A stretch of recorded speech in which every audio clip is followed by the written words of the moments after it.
Chapter 503. Lu Chuchu was the first to discover Tina's figure. However, she remained silent in order to avoid being discovered by the other skeletons. Lin, who was being pummeled by a horde of skeletons, also discovered Tina's sprinting figure after a short while. She was so tiny yet so dazzling. He was caught off guard, and he was caught off guard by a wave of happiness. Lin's body trembled, and he was so touched that he was about to burst into tears.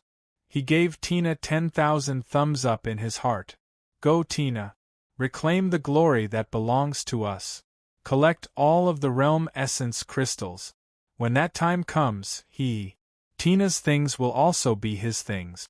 Lin chuckled with contentment as he looked at the skeleton's fists raining down on his face. In that instant, even the skeleton's fists were so gentle. Tina rushed to the area where the realm essence crystals were densely packed. She was momentarily dazed as she stared at the dazzling array of realm essence crystals. However, she quickly composed herself and sprinted toward the golden realm essence crystals. She hadn't forgotten what Lin had told her. She had to collect the 3 golden realm essence crystals first. After a long period of sprinting, she finally arrived in front of the 3 golden realm essence crystals. A victorious smile appeared on her face as she looked at the towering realm essence crystals. Giant Lin, I did it. These 3 holy spirit towers are ours. She pulled out her own spatial bag and was about to place the golden realm essence crystals into the spatial treasure. However, in the next second, Tina fell into a long silence as she stared at the towering realm essence crystals. She discovered a very cruel truth. She couldn't circulate her vital energy or use the power in her body. She couldn't move such a large realm essence crystal. Tina stared at the golden realm essence crystals, which were many times larger than her, in a daze. She didn't know what to do. After a moment of hesitation, she walked over and hugged the realm essence crystal tightly in an attempt to lift it. She then discovered that her strength was far too weak. She really couldn't lift such a large realm essence crystal. Lin also discovered this problem, and his mood instantly plummeted. He stared blankly at the helpless Tina as a sense of grief and despair welled up in his heart. At this moment, even the skeleton monster's soft fists were in so much pain.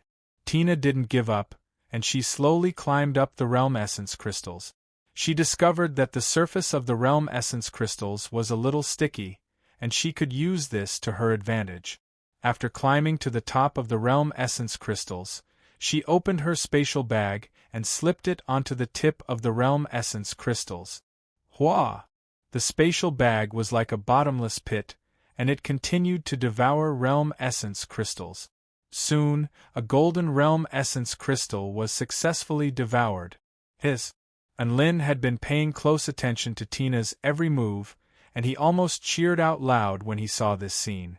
However, he managed to hold himself back in the end, and a blissful smile appeared on his face. The skeleton monster's fists became gentle again as it pounded its own body. It was Tina's resourcefulness and determination to never give up that moved him, and he couldn't stop cheering in his heart. After another 10 minutes or so, the 3 golden realm essence crystals had completely fallen into Tina's spatial bag. Now it was time for Tina to do whatever she wanted. In any case, it was the principle of proximity. Starting from the area around the golden realm essence crystals, she slowly spread out in all directions, plundering everything in her path. With great difficulty, Hong Do propped his gigantic body up into a sitting position. Then, under the relentless barrage of attacks, he slowly stood up like a towering, unshakable mountain. That's right, he had already learned how to maintain his balance in the face of such ferocious attacks. At this moment, his heart was filled with pride. His eyes blazed like torches as he gazed at the realm essence crystals in the distance. Ha ha! How can mere skeleton soldiers make me, Hong Do, submit? All the realm essence crystals are mine. However, when his gaze fell upon the densely packed realm essence crystals, his smile gradually disappeared. How could this be? Where are my Golden Realm Essence crystals? How could they disappear? What the hell? Hongdo stared ahead with an incredulous expression. He blinked violently, wondering if he was hallucinating from the skeleton monster's attacks. Right at this moment, another Red Realm Essence crystal began to disappear. In terms of value, Red Realm Essence crystals were second only to Golden Realm Essence crystals. They were like a single red dot in a sea of greenery. Naturally, the disappearance of the Red Realm Essence crystals didn't escape Hongdo's eyes. Then, he discovered the figure that he had automatically ignored. When Hongdo saw that figure, he sucked in a breath of cold air. It's you. It's actually you. So, someone had already surpassed him and become the team's number one. He had become the team's biggest winner. He was still too naive. He had used all his might to stand up, but he didn't expect to see such a heart-wrenching reality.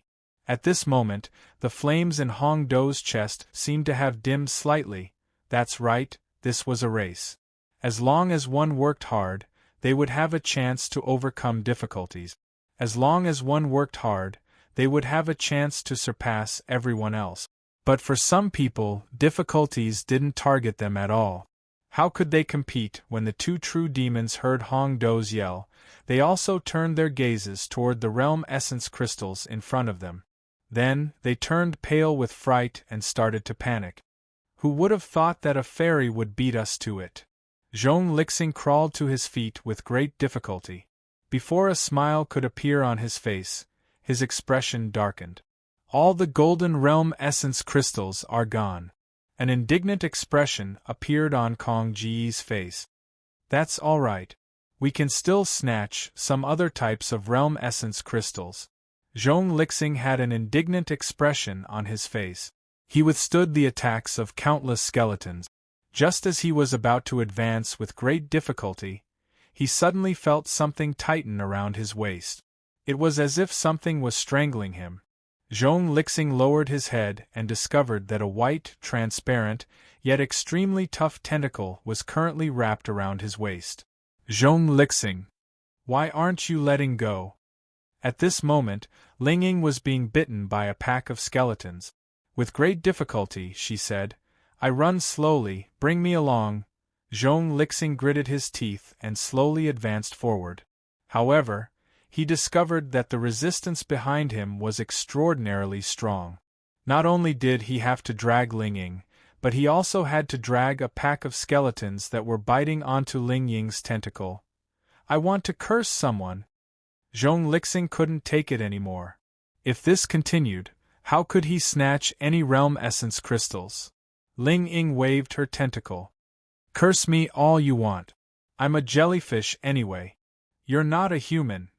Konggu retorted angrily. Zhong Lixing, Lingying. Konggu was momentarily dazed. She glared at Lingying fiercely and corrected herself. You're not a jellyfish. Was she cursing someone?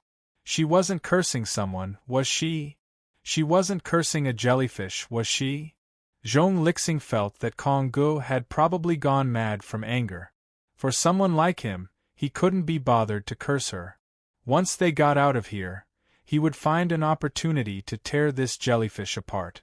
Just like that, the two true demons endured the attacks of countless skeletons as they dragged the jellyfish behind them forward at an extremely slow pace. This arduous method of advancing had once caused them to feel despair, and they wanted to give up, and Lin and Lu Chuchu also struggled to stand up. They relied on their powerful soul formation stage bodies to deal with the attacks of the skeletons. They maintained their balance as they slowly advanced forward.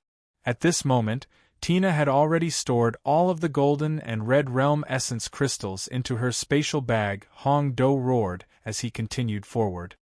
His indignation transformed into a soaring fighting spirit. His chest actually began to burn up. Chapter 504. Ha ha! I can feel the power. As expected, I'm special. I'm the one who's been chosen. Hongdo laughed heartily. Scorching flames suddenly rose from his chest, and a power that he hadn't felt in a long time started to spread throughout his body. Although it was still very weak, it was still much stronger than before. F***ck off. He punched a skeletal tiger in front of him. Although his speed was very slow, the tiger was unable to dodge in time and was struck squarely in the face. Boom! After a loud explosion, the skeletal tiger's skull cracked open, and its body was also sent flying by the punch. The sound of bones breaking was so pleasing to the ear, and it made one feel elated. It was that unyielding will that allowed him to recover a sliver of his strength. At this moment, he was unique. Hong Do felt like he was invincible, and he was in high spirits as he surveyed his surroundings with a haughty expression. It was as if he was saying, "Look at me! Do you see my fist? Do you see my stalwart back?" Finally, he focused his gaze in front of him. However, he was given a fright when he saw what he saw. He saw a tiny fairy flapping her wings and flying into the air. She held a spatial bag in her hand and threw it at the realm essence crystals one after another. Hong Do was stupefied, and an extremely sorrowful thought welled up in his mind. He turned around and discovered that Enlin could already release faint flames to repel the skeletons in front of him, and Lu Chu had already swatted away the skeletal python with her bow. So everyone is the same. No, we're not the same. Hong Do suddenly came to a realization. He still had the advantage of distance. Apart from Tina, he was the closest being to the realm essence crystals. With this in mind, his gaze fell upon the 20 or so blue realm essence crystals. He had no choice. The gold and red realm essence crystals had all been taken by Tina, so only the blue realm essence crystals were valuable. Hong Do roared angrily and sprinted toward the realm essence crystals. With his weak strength, he didn't need to worry too much about the skeleton's attack. All he needed to do was maintain his balance and keep running. Enlin also started running. Right now, he could already circulate a minuscule amount of vital energy. As he watched Tina collect realm essence crystals after realm essence crystals, he began to have an inkling as to why she was able to regain her strength. This change had actually started after Tina collected the realm essence crystals. In other words, it was very likely that the realm essence crystals in this space had dwindled, thereby triggering this change. Realm essence crystals had the ability to make space viscous. Then, when there was a certain amount of realm essence crystals and they circulated in a certain pattern, could it be that this was the cause of the power of law? Enlin could feel that his power was slowly recovering. Even though this process was very slow, it was indeed a constant recovery, and all of this was slowly confirming his suspicions. Hong Do finally arrived at an area filled with realm essence crystals. He excitedly plucked the realm essence crystals in front of him. White, green, blue, nothing was spared. Lu Chu followed along behind Hong Do, and she didn't back down either as she continued to scavenge in another direction. Enlin thought about it for a moment before starting from Hong Do's left side. Just like that, they split into 3 groups and plundered the black stone pillar along the way. Zhong Lixing and Kong Ji's eyes widened at the sight of the people plundering the realm essence crystals. F***ck off. Zhong Lixing sensed that his strength had recovered. He immediately retrieved a large saber from his storage ring and slashed at the tentacles around his waist. Linging retracted her tentacles in fright. Then, she soared into the air. That's right, she could finally fly.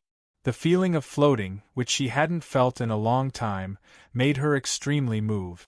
She couldn't be bothered with these 2 true demons anymore as she directly flew toward the realm essence crystals. Zhong Lixing and Kong Ge looked at each other. They knew that this wasn't the time to fight. Plundering the realm essence crystals was the most important thing now. Thus, they also sprinted forward. At this moment, the advantage of the true demons' physical bodies finally came into play. Normal skeletons were completely unable to stop them and were directly sent flying by their powerful bodies. When Enlin saw that there were people rushing over from behind him, He knew that he couldn't plunder all the realm essence crystals in this path. Thus, he started to selectively plunder the green and blue realm essence crystals first. Then, he would turn around and plunder the white realm essence crystals. Kong-go, be careful. Don't get ambushed by them. Zhong Lixing slashed several skeletons in front of him into pieces at the same time. Then, he dashed into the group of realm essence crystals. All right. Kong-go nodded. At the same time, she reached out to grab the white realm essence crystal in front of her. However, right at this moment, a tentacle shot out like lightning, plucked the white realm essence crystal, and fled. You've gone too far. Kong Ji's crimson eyes burned with fury as she glared at Ling Ying, who was in the sky. Ling Ying couldn't be bothered with them. She continued to plunder the realm essence crystals around her. It felt great to have more tentacles at a time like this. Plundering a small area of realm essence crystals at the same time wasn't something an ordinary person could experience. At the moment, Kong-go still couldn't use any spell techniques. Thus, she could only swallow her dissatisfaction and clench her teeth as she continued to plunder the realm essence crystals on the other side. After a short while, Tina met up with Hong Do, Lu Chuchu, and Enlin. She started plundering from the innermost area, and her harvest was the greatest. She had already plucked all the realm essence crystals in the back, and she was very full from the meat. Enlin, Hong Do, and Lu Chuchu followed her to drink the soup. They all chose to plunder the more valuable realm essence crystals first, and they all obtained quite a few green and blue realm essence crystals.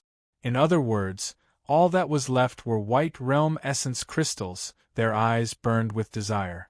Even white realm essence crystals were still money. They couldn't let this go.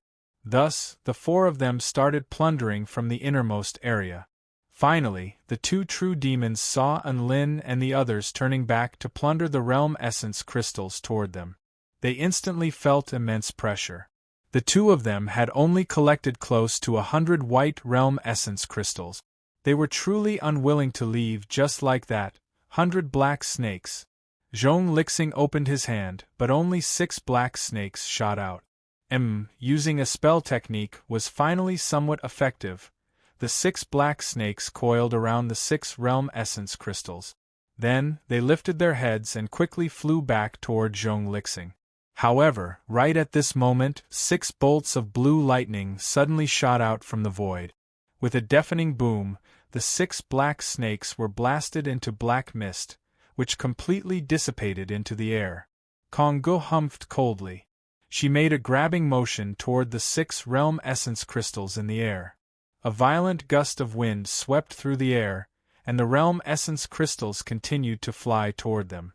However, right at this moment, a translucent tentacle tore through the air and swept away the 6 realm essence crystals. It's you again. Kong-go couldn't take it anymore.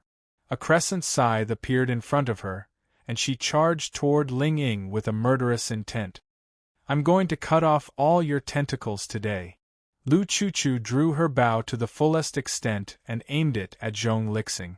There was an indescribable excitement on her face. Leave behind your storage ring and scram. Or leave behind your head. That's right. She was finally going to resume her old occupation. She was extremely excited. Enlin saw a rather incongruous scene. He immediately raised his leg and kicked toward the rock golem, who was still plucking the white realm essence crystals. Boom! Hong Do was caught off guard and was sent flying by the kick. Are you crazy? Why did you hit me? Hong Do flared up in rage. We're defending against a foreign enemy. You're secretly plucking the realm essence crystals, and you still have the nerve to speak? Enlin chuckled coldly. Hong Do's face flushed red. Nonsense, he retorted in a low voice. I'm clearly plucking them out in the open. How can you call it secretly plucking? I'm just afraid that the true demon will snatch the realm essence crystals, so I'm keeping them safe. In any case, Hong Do finally focused his attention on the true demon and stopped plucking the realm essence crystals. Chapter 505. Zhong Lixing looked at the two powerful cultivators who had joined forces, and he began to think about retreating. Kong Go, don't be rash. Let's retreat, he suddenly said. Then, he waved his hand, and a thick black mist gushed out, obscuring the entire space. Not only could this black mist block vision, but it could also block divine sense. Ling Ying's reaction was also extremely fast. In the instant the black fog appeared, the tentacles below it crazily extended and exploded with a bright white lightning glow. It enveloped the area within a radius of 1,000 feet, forming a lightning cage. Heh, you want to block my eyes with this level of black mist? The corners of Lu Chuchu's lips curled up slightly, and an extremely sharp golden light flashed through her yellow eyes, which seemed to be imbued with the power to see through all lies and falsehoods. A pink energy arrow materialized on the bowstring, and a small crimson arrow appeared in the center of the energy arrow. The two arrows combined into one, and the tip of the arrow shone with an intimidating red light. Divine technique, bloodline tracking demon-slaying arrow. Lu Chuchu yelled, and the arrow left the bowstring. The pink arrow shone with a red light, and it tore through the air at a terrifying speed toward Zhong Lixing's head. This was an arrow that could tear through space and track its target. Lu Chuchu had used this arrow to instantly kill a powerful ancient seahorse demon. Lin also attacked. He launched a mountain-quaking lightning fist in the direction of the exit. He couldn't see where the two true demons were, but there was only one exit. Thus, he was sure to attack the exit. Tina also launched a full-power Holy Light attack in the direction of Lin's attack. She didn't know where the two true demons were, but she just had to attack in the direction of Lin's attack. If she followed Lin, she would have meat to eat. However, Hong Do was completely dumbfounded by this situation. He stared blankly at the people who were attacking one after another, and he suddenly felt extremely disappointed. Why did everyone know where the enemies were? Why couldn't he sense anything? So, there was actually such a huge gap between them? Was it because his power was too weak, so his vision and divine sense were blocked? He couldn't help but fall into a deep state of self-doubt. So, it had always been a useless piece of rock. On the other side, Zhong Lixing and Kong Go, who were in the midst of fleeing, both felt a sense of impending doom. Zhong Lixing retrieved a palm-sized ancient black cauldron from his storage ring without any hesitation. He activated it with all his might. Rumble! A black, ball-like object instantly enveloped Zhong Lixing and Kong Ji's bodies. The dark, devouring demonic cauldron. This was a high-grade immortal artifact that could devour all kinds of offensive spell techniques in a short period of time, as well as greatly increase the speed of its target. Zhong Lixing only dared to steal the realm essence crystals in front of Lin and the others because he possessed this special immortal tool. The pink arrow tore through the air and pierced the black sphere with terrifying power. Then, as if it had entered a black hole, it completely dissipated on the surface of the black sphere. Is that even possible? Lu Chuchu's brows furrowed slightly as she stared at the black ball in confusion. The mountain-quaking lightning fist and the holy light attack also bombarded the surface of the black sphere. Then, they were like clay oxen entering the sea as they were directly devoured by the black sphere. A breath later, the black sphere that had enveloped Kong Gu and Zhong Lixing broke through Ling Ying's lightning cage. It even devoured Ling Ying's tentacles. Then, it passed through the blue spatial barrier and disappeared from this heaven and earth. "Odd, it hurts!" Ling Ying cried out in alarm as a few of her tentacles were severed. "Did we miss something?" And Lin was also perplexed. He had unleashed the mountain-quaking lightning fist, but there wasn't even the sound of an explosion. It could be said that it didn't even feel like an impact.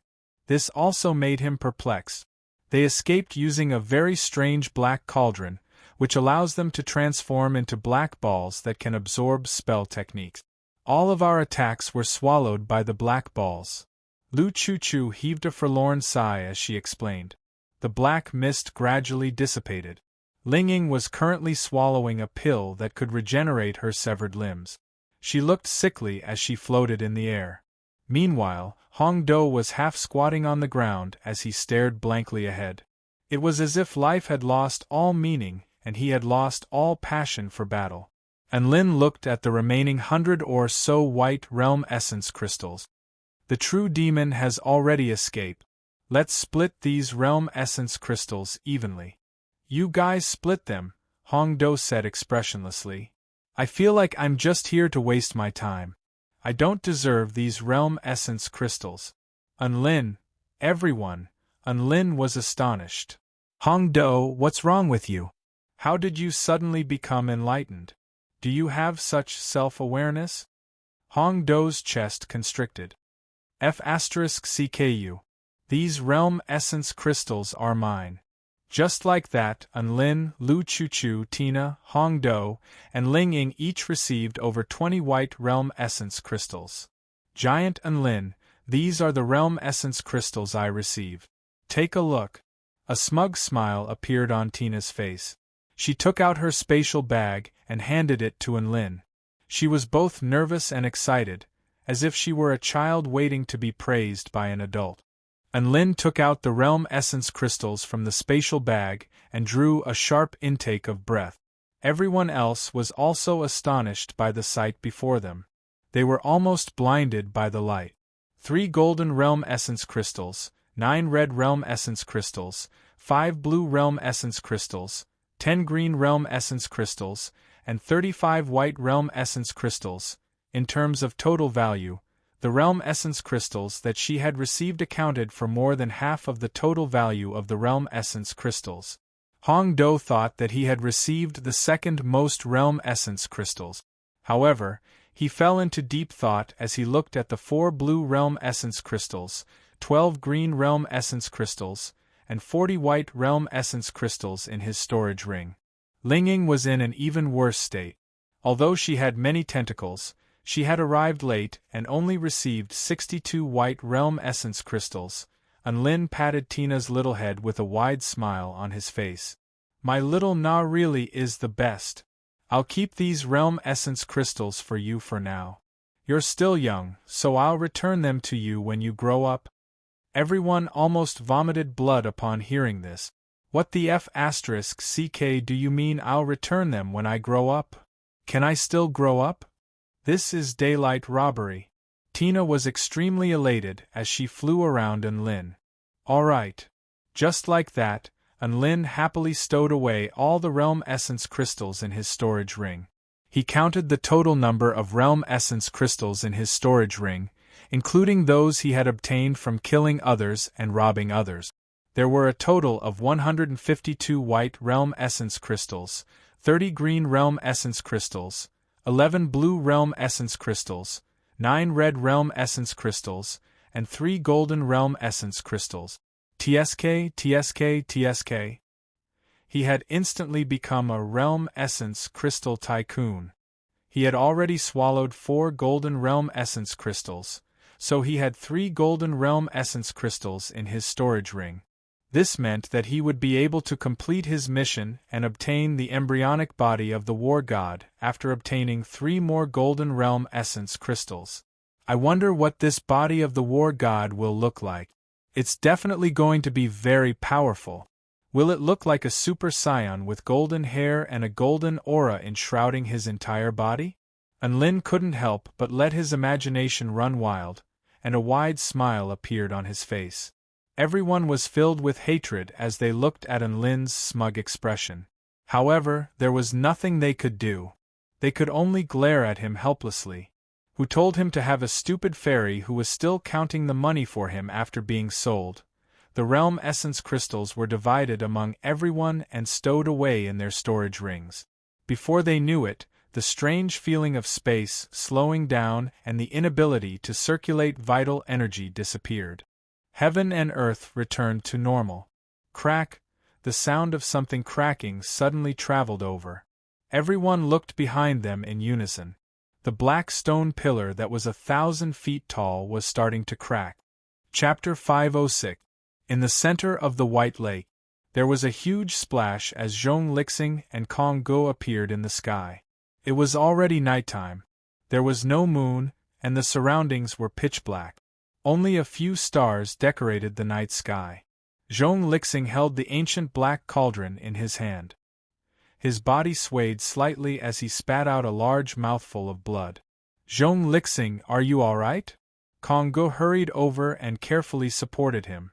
Zhong Lixing waved his hand and shook his head. I'm fine. It's just that the dark devouring heavenly demon cauldron absorbed too much power. I can't handle the backlash. Kong Ji's face was filled with fear. Now that we can't use the dark devouring heavenly demon cauldron for 10 days, we've lost our greatest life-saving trump card. I don't know if we've made a profit or a loss by obtaining only 100 realm essence crystals. Zhong Lixing fell silent. They had obtained close to 1,000,000 spirit stones this time. This was a huge sum of money. However, they had lost a life-saving trump card for this sum of money. In this perilous environment, it was hard to say whether it was a loss or not. Let's go. No matter what, we've already done this. Let's go somewhere else and stop wasting time with them. Zhong Lixing thought for a moment, then decided to give up on fighting against Enlin and the others. He planned to search for other opportunities. At the same time, in the mystic realm at the bottom of the lake, the 1,000-foot-tall black stone pillar started to crumble. Finally, it shattered into pieces and fell to the ground. Enlin and the others focused their attention as they stared at the spot where the stone pillar had crumbled. A figure appeared in the smoke and dust. It seemed to be a human. When the smoke and dust slowly dissipated, Enlin could finally see the figure clearly. He had an extremely handsome face and a pair of black dragon horns on his head. His eyes were crimson, and there was a hint of madness in them. Why am I still alive? Didn't the great time obliteration spell formation succeed? Why am I still here? The dragon tribe male stared at his surroundings in confusion. Tears of grief flowed from his eyes. Enlin, what is that dragon saying? Lu Chuchu couldn't understand the ancient man language, so she asked curiously. Hong Do and Linging also turned to look at Enlin with curiosity in their eyes. He seemed very dissatisfied with the fact that he didn't die, so he was so angry that he cried. Enlin explained. Lu Chuchu, everyone, the man from the dragon clan looked at the ground in front of him. As if realizing something, his body suddenly trembled. I see. Even the realm essence crystals have disappeared. This must be the reason. He turned his gaze to Enlin and the others, and a terrifying murderous aura swept towards them. He growled in a low voice, "How dare you ruin my suicide plan? I want you dead." Everyone could feel a terrifying power. That power gave them a feeling of invincibility. It was as though the man from the dragon race could kill them all with a single strike. Wait, this has nothing to do with us. Enlin immediately waved his hands with an innocent expression as he explained. There were 2 true demons who took away all of the realm essence crystals from this place. We tailed them all the way here, but we were still a step too late. They used a mystic technique to escape. The man from the dragon tribe faltered slightly upon hearing this, and his violent aura receded significantly. However, his eyes were still fixed on Enlin, and it was as though he was about to attack at any moment. Enlin heaved a sigh of relief upon seeing this. Fortunately, this man from the dragon tribe wasn't the kind of lunatic who would attack upon meeting someone. There was still room for negotiation. Senior, since there's nothing else, we will take our leave. Enlin felt that it wasn't wise to stay here any longer. They had already taken all the realm essence crystals. There was no point in killing this boss who didn't even have a storage ring and didn't even drop any treasures. Thus, he immediately wanted to leave this place. The man from the dragon tribe remained silent. Seeing this, Enlin immediately turned around and prepared to flee. Wait. You can't leave before I die. The man from the dragon tribe suddenly said. Enlin, what is he saying? Lu Chuchu asked curiously. He said that we can't leave before he dies. Lin felt like his liver was throbbing with pain as he replied with a speechless expression. Lu Chuchu's lips twitched upon hearing this. Had they encountered a psychopath? The man from the dragon tribe looked up into the sky with a sorrowful expression. I've been trapped in this sanctuary for tens of thousands of years. I can't leave, and I can't die. Everyone has left me, and I'm the only one left here tasting endless loneliness. As he spoke, he turned to look at Lin and the others with a sinister expression. Loneliness. This is endless loneliness. Do you know what loneliness is? Lin felt like this man from the dragon tribe was about to be driven insane by this environment. What did it have to do with him whether this man from the dragon tribe was lonely or not? Did he want him to play and chat with him? In any case, either you kill me or you stay here with me. The man from the dragon tribe finally voiced his thoughts. Lin relayed the words of the man from the dragon tribe to everyone, and they were all dumbstruck. All right, they had to admit that this man was indeed very pitiful. However, he didn't want to live anymore. Most importantly, he was trying to drag them down with him. Senior, then why can't you leave? Even though Lin was cursing in his heart, he still maintained a respectful smile on his face. Do you see the golden scar on the ground? That's the nomological power of heaven and earth. I'm already at the return to void stage, so I can't cross this golden scar. It exudes an extremely powerful repulsive force toward return to void stage cultivators, so I can't even approach it, let alone cross it. The man from the dragon tribe stared at the golden scar a few hundred meters away with an expression of despair and indignation. Lin came to a sudden realization upon hearing this. Return to void stage cultivators were prohibited from entering the ancient divine division.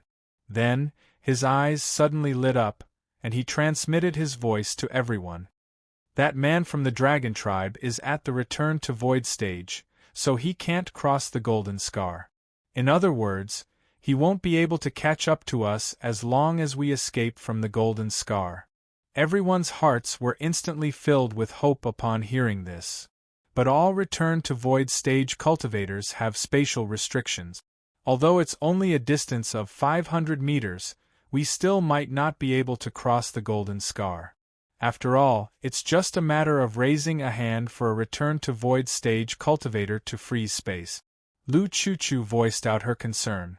Indeed, if we really fail to escape and anger that dragon, we'll all die here. Hong Do was extremely cowardly at this moment, and he also strongly supported Lu Chuchu's point of view. At this moment, the man from the dragon tribe continued, I know what you're thinking, but I advise you to give up on the idea of escaping. Otherwise, I'll make you wish you were dead. A cold smile suddenly appeared on his face, and he even licked the corner of his lips as he shook his head slightly. Lin felt a chill spread through his body. This guy has definitely gone crazy. He's just a low-profile crazy person. If the man from the dragon tribe really went crazy, they'd definitely be screwed. I've also said that I want you to grant me death. As long as you succeed, I'll let you go. The man from the dragon tribe continued. Lin's lips twitched upon hearing this. If they really killed this man from the dragon tribe, then even if he didn't let them go, they could still leave. After all, the man from the dragon tribe was already dead. How could a dead person stop them? Sure enough, the man from the dragon tribe had stayed in this sanctuary for too long, and his intelligence had also become low. Chapter 507. Senior, can't you try stabbing your own heart with a sword? Lin hesitated momentarily before asking. The dragon tribe male shook his head. Although I want to die, my Tao doesn't allow me to die, so I can't do it to myself. No matter what method I use to commit suicide, there will always be an extremely mysterious power of Tao stopping me. Tao could stop someone from committing suicide? This was the first time Lin had heard of something like this. Pardon me for asking, but what Tao do you cultivate, Senior? Lin asked curiously. I cultivate the Tao of indestructibility. The dragon tribe male didn't hide anything as he replied calmly. Unlin, a being who cultivated the Tao of indestructibility, was begging someone to grant him death? What was wrong with this world? If he wanted to die so badly, why did he choose the Tao of indestructibility in the first place? As if reading in Lin's mind, the dragon tribe male heaved a faint sigh. Most return to void stage cultivators have a lifespan of 1,000,000 years, but I've already lived for several million years. No. This doesn't even include the time I've spent here using the time obliteration formation to kill myself. If I were to include this period of time, then it would be a terrifying amount of time. The dragon tribe male shuddered involuntarily. My cultivation base hasn't increased in the slightest. Living here is no different from dying. No, there is a difference. Living here is even more painful than dying. There's nothing I can do. There's no change at all. It's deathly silent. I don't even know what to do here. I recognize every tiny particle here and have even given them a name. I just stand here like an idiot. 1 year, 10 years, 100 years, 1,000 years, 10,000 years, 100,000 years, 1,000,000 years, 10,000,000 years, 100,000,000 years. Heh. This is an eternal cage. Tears streamed down the dragon tribe male's face as he spoke. Unlin finally felt a hint of sympathy for this man upon hearing this. Then, Senior, if I kill you, you won't retaliate? Unlin asked. No. The dragon tribe male shook his head with a serious expression. After a moment, he added, however, each of you can only attack once. Although I'm not afraid of death, I'm afraid of pain, Unlin. What an unreasonable request. Unlin relayed the dragon tribe male's request to Lu Chu and the others, and everyone fell silent again. I can only attack once? In that case, each of us will use our strongest attacks and attack that male dragon at the same time. That way, our chances of success will be the highest. Ling Ying said. He's cultivating in the Tao of indestructibility, so why don't we ask him what he's afraid of first? That way, we'll be able to figure out what he's afraid of, Lu Chu suggested. And Lin felt that it was reasonable. He turned around and asked, Senior, what are you afraid of? In other words, what kind of power is most likely to kill you? The dragon male replied, I'm afraid of pain. And Lin's lips twitched. That's it? The dragon tribe male pondered for a moment before adding, I'm also afraid of loneliness. And Lin. After a round of discussion, everyone decided to send Hong Do to be the first person to kill the dragon tribe male. They wanted to see what his indestructibility was like. It would be best if he succeeded, but if he didn't, it would be a data collection to provide theoretical experience for their future plans. Hong Do walked up to the dragon tribe male with an expression of disrespect. He had no choice. He was the first person chosen by the voting results, so no matter what, he was still number one for once. Come, I've already removed all my defenses.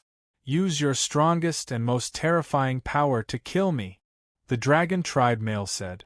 Then, he clasped his hands behind his back, as if he was ready to be slaughtered by Hong Do.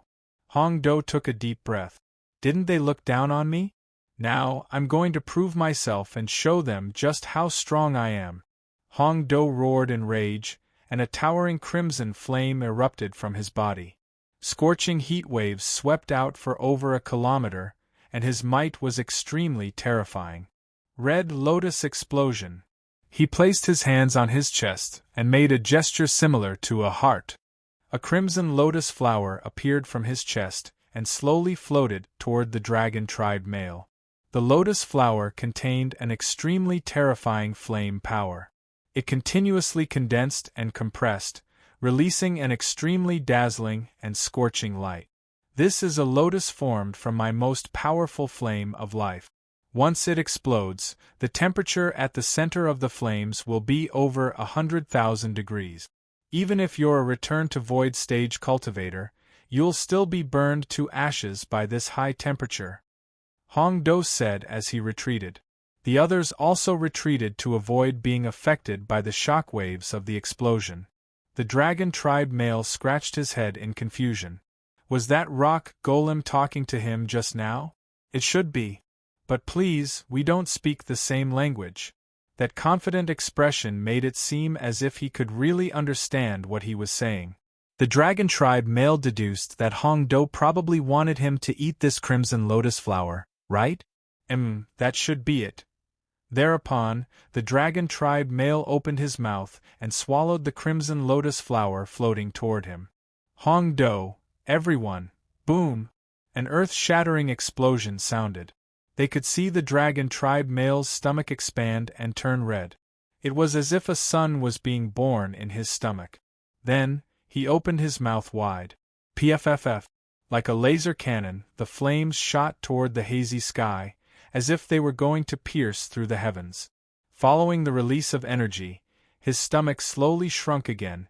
The dragon tribe male grimaced and rubbed his stomach. So hot and swollen. It hurts so much. No. It doesn't hurt so much, it just hurts, but it doesn't kill me, burp. Hong Do's body swayed slightly, and he stared at the dragon tribe male in disbelief. How is this possible? My most powerful attack was eaten, and it even exploded in his stomach? And it only felt a little hot and swollen? He slowly squatted down and crossed his rock arms. Then, he lowered his head and murmured, I really am a useless rock. I'm completely useless. Unlin and the others didn't even want to ridicule Hong Do anymore. They were also shocked by the dragon tribe male's physical strength. He tossed a large bomb into his stomach, yet he looked completely fine after the explosion. His physical strength was absolutely terrifying. I feel like we definitely won't be able to kill this dragon tribe male using normal offensive spell technique. We have to attack from another angle. Let me be the second one. Lu Chuchu thought to herself for a moment before drawing her longbow. The vital energy of heaven and earth started to surge violently, and a semi-transparent arrow started to materialize on the bowstring. Unlin looked at the arrow and felt a sharp pain in his consciousness. There was also an indescribable feeling of being torn apart. It was as if he was facing an existence that could annihilate his soul. Divine technique, soul-crushing arrow. Lu Chuchu yelled, and the semi-transparent arrow created an invisible ripple in the air. It pierced through the air and instantly pierced through the dragon tribe male's head.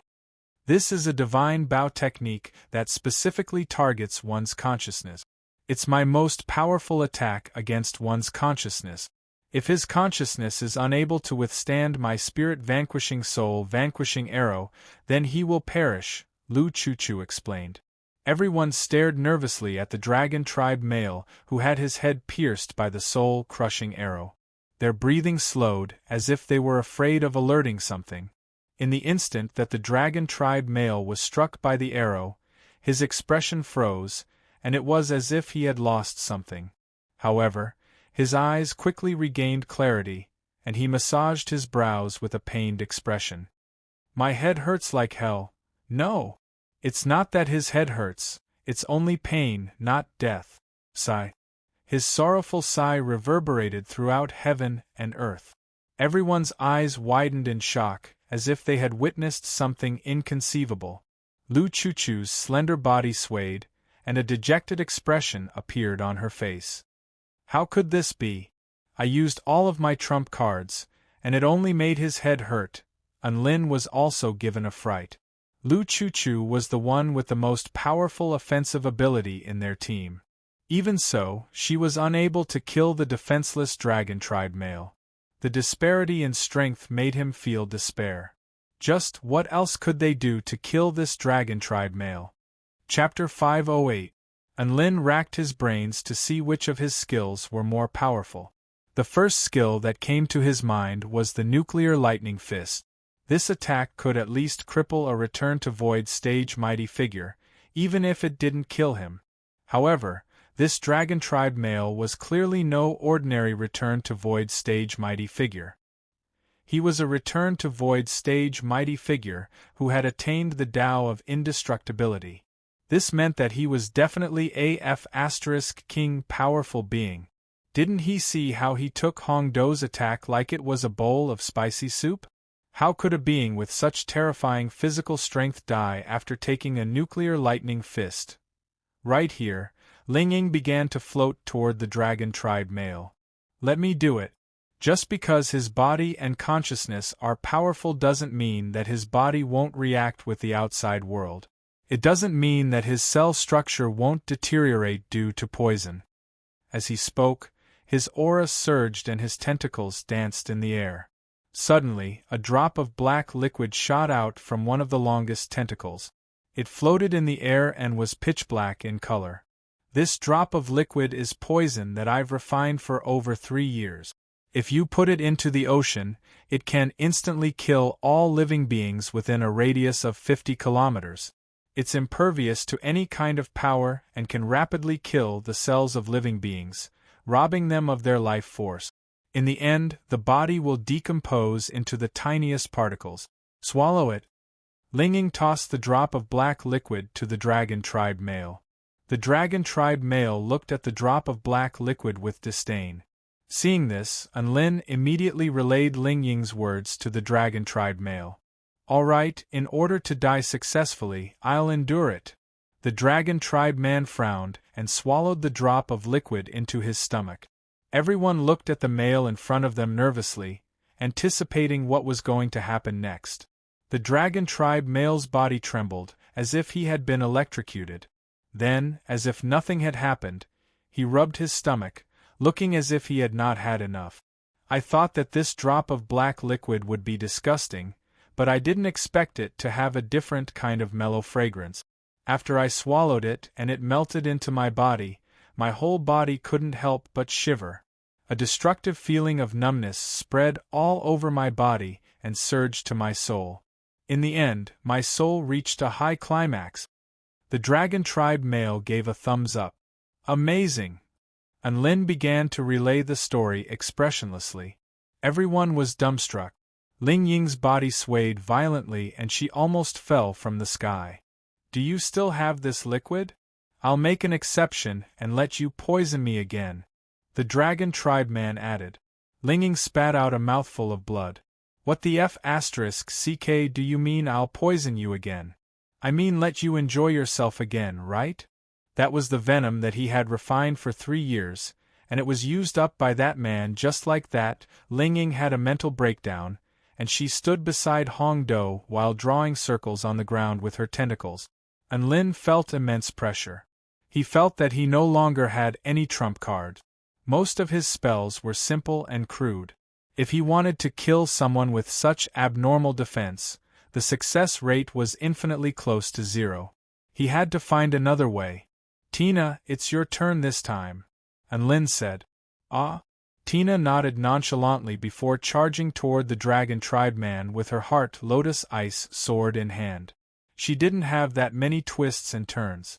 Her heart lotus ice sword elongated infinitely, and it was like a blue line that sliced heaven and earth apart as it slashed toward the dragon tribe cultivator's throat with boundless sharpness. Poochie! The fearsome blade sliced through the dragon tribe cultivator's throat, and blood gushed forth. The dragon tribe cultivator was also given a fright. Never would he have thought that this tiny little thing would give him such a pleasant surprise.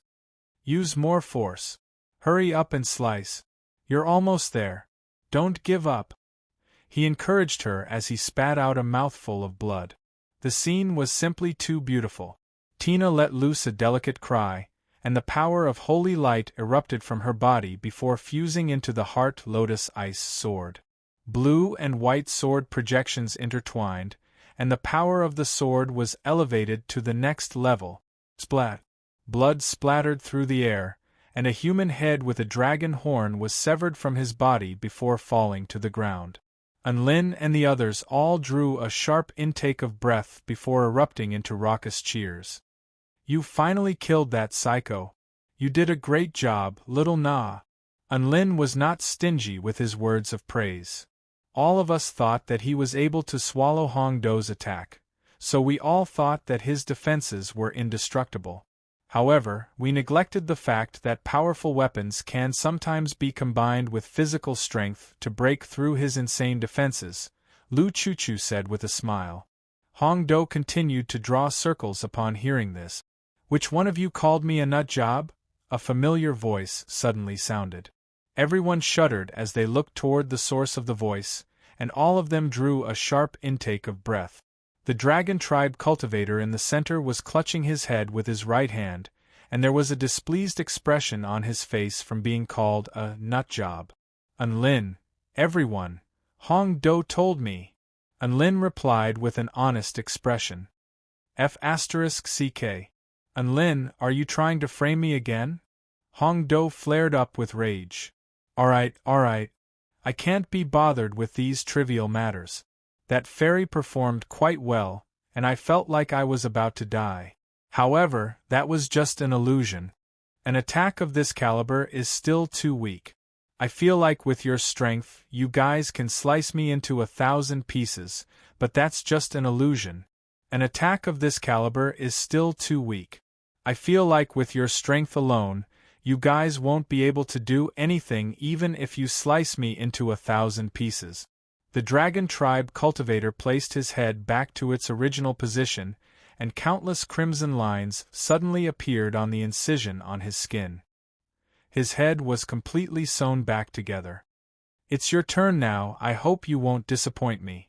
The dragon tribe male turned toward Enlin with a smile. It's your turn now. I hope you won't disappoint me. The dragon tribe cultivator turned toward Enlin with a smile. It could be said that Tina's previous attack had dissuaded him from using the 6 strikes of the war god. Now, there was only one technique left. Enlin suddenly raised his head to look at the dragon tribe cultivator, and a pair of eyes formed from golden-veined patterns appeared on his forehead. Divine Plunder Technique. A golden ripple spread out and swept toward the dragon tribe cultivator. Boom. Tens of thousands of powerful spell techniques and unique energy signatures appeared in Enlin's mind. Enlin felt like his head was about to split open, and his entire being was submerged by this vast amount of information. F***ck. Don't normal people only have a few or a dozen abilities that they can plunder? How come this dragon tribe cultivator has tens of thousands of abilities? What kind of monster is he? PFFF. Enlin threw up a large mouthful of blood from the backlash of the spell technique, and he half knelt to the ground as he almost fainted. Is the Divine Plunder Technique overloaded? I haven't even plundered any abilities yet. The dragon tribe cultivator stared at Enlin with a dumbstruck expression. Everyone else was also staring at Enlin with bewilderment on their faces. What happened? Why did Enlin throw up blood? F***ck. I can't take it anymore, I need to rest. Enlin waved his hands frantically as if he were suffering from kidney failure. Dragon tribe cultivator. Everyone. So Enlin didn't even get to do anything before withdrawing? Was he severely injured by the dragon tribe cultivator's aura? The dragon tribe cultivator was this terrifying. Chapter 509. Enlin swallowed a blood spirit pill before sitting down to meditate. He hadn't even started plundering before he was struck by a spell technique. This was an absolute humiliation to him. However, thinking about it, the dragon tribe male was an old monster that had lived for God knows how many tens of thousands of years, so it wasn't strange for him to know some spell technique. As such, Enlin's defeat was understandable. Are you alright? Hong Do stood up and made his way over to Enlin before asking in a deep voice. Enlin's chest constricted. He didn't think that Hong Do would ask him if he was alright.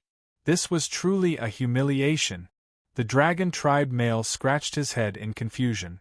Although, I don't know what's going on, but seeing as you can't kill me, why don't you chat with me? Enlin was still recuperating from his injuries, and Tina was very considerate as she translated for him. Everyone looked at each other upon hearing this.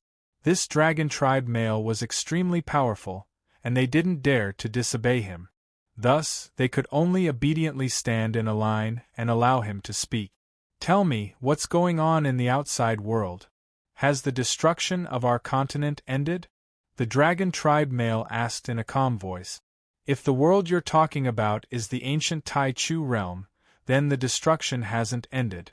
There's less than 1% of the continent left, and it'll probably disappear forever after tens of thousands of years.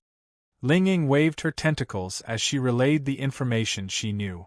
The dragon tribe male fell silent for a moment before a faint smile appeared on his face. The ancient Tai Chu realm. So you're all living beings from another world? That makes sense. You're all so young, so there's no way normal living beings could be born in the outside world. Furthermore, your life force hasn't been contaminated, so you're clearly not born in this world. Senior, can you tell us why this world has become like this? Lu Chuchu asked with a curious expression. She had never heard of any sane mighty figures in the ancient Tai Chu realm. Now that she had encountered one, she naturally couldn't give up. She had to seize this opportunity to learn more about this world. The dragon tribe male chuckled lightly, but a dejected expression appeared on his face. Knowing too much right now won't do you any good. In fact, it might even affect your Tao hearts. All you need to remember is that nothing is eternal, not even the heavens. The man pointed at the sky above and continued, there will be a time when it will collapse. The dragon tribe male clearly knew something about the collapse of this world, but he didn't want to talk too much with Lu Chuchu and the others. Instead, he was very interested in Tina's world. The information that Lu Chuchu had obtained from the dragon tribe male was limited to the locations near Pan Long Mountain that had a high probability of producing realm essence crystals, as well as the reason why they were produced. Realm essence crystals were the essence of a world. They were the source of matter left behind after a world had collapsed. Tao integration stage mighty figures could use them to create a new world. They usually grew in the nodes of collapsing worlds, and the more chaotic the collapsing environment, the higher the probability of them appearing. They could be found in the demon god tribe male star. Of demon essence demon to them. In Mo. Huan Tian and God. God of it. The god long and of the saint. Demon. Long. I two of two.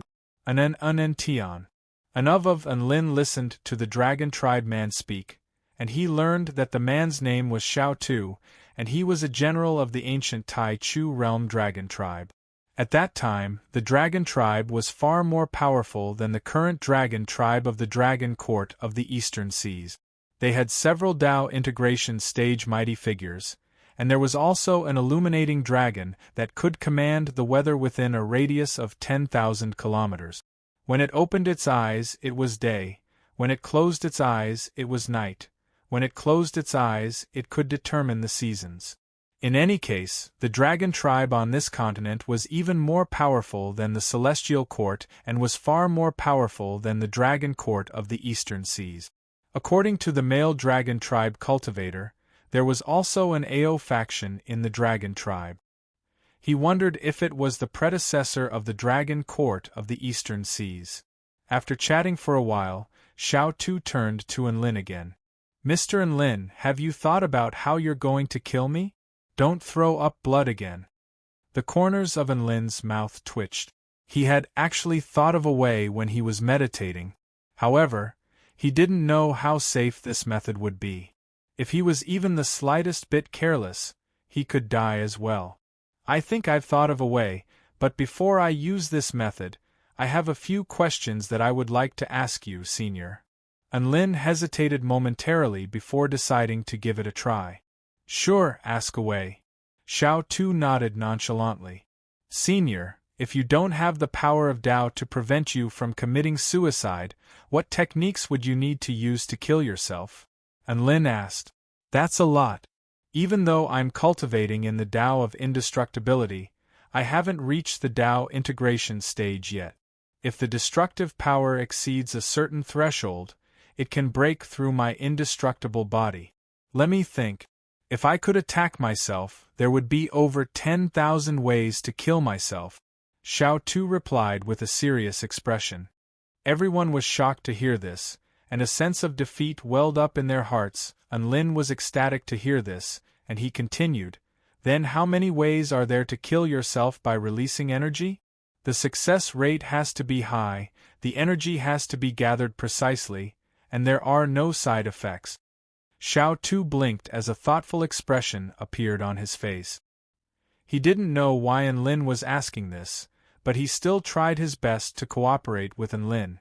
I have a dragon's breath technique known as the star-engulfing flames, which can instantly annihilate the target's body and consciousness. This technique fits your description, what do you think? Enlin's balls froze upon hearing this. It wasn't a matter of what he thought, it was a matter of how terrifying it was. Instantly annihilating the target's body and consciousness? That was F*King eradicating the target's existence. He wasn't sure if he could use this energy. Do you want to think of another technique?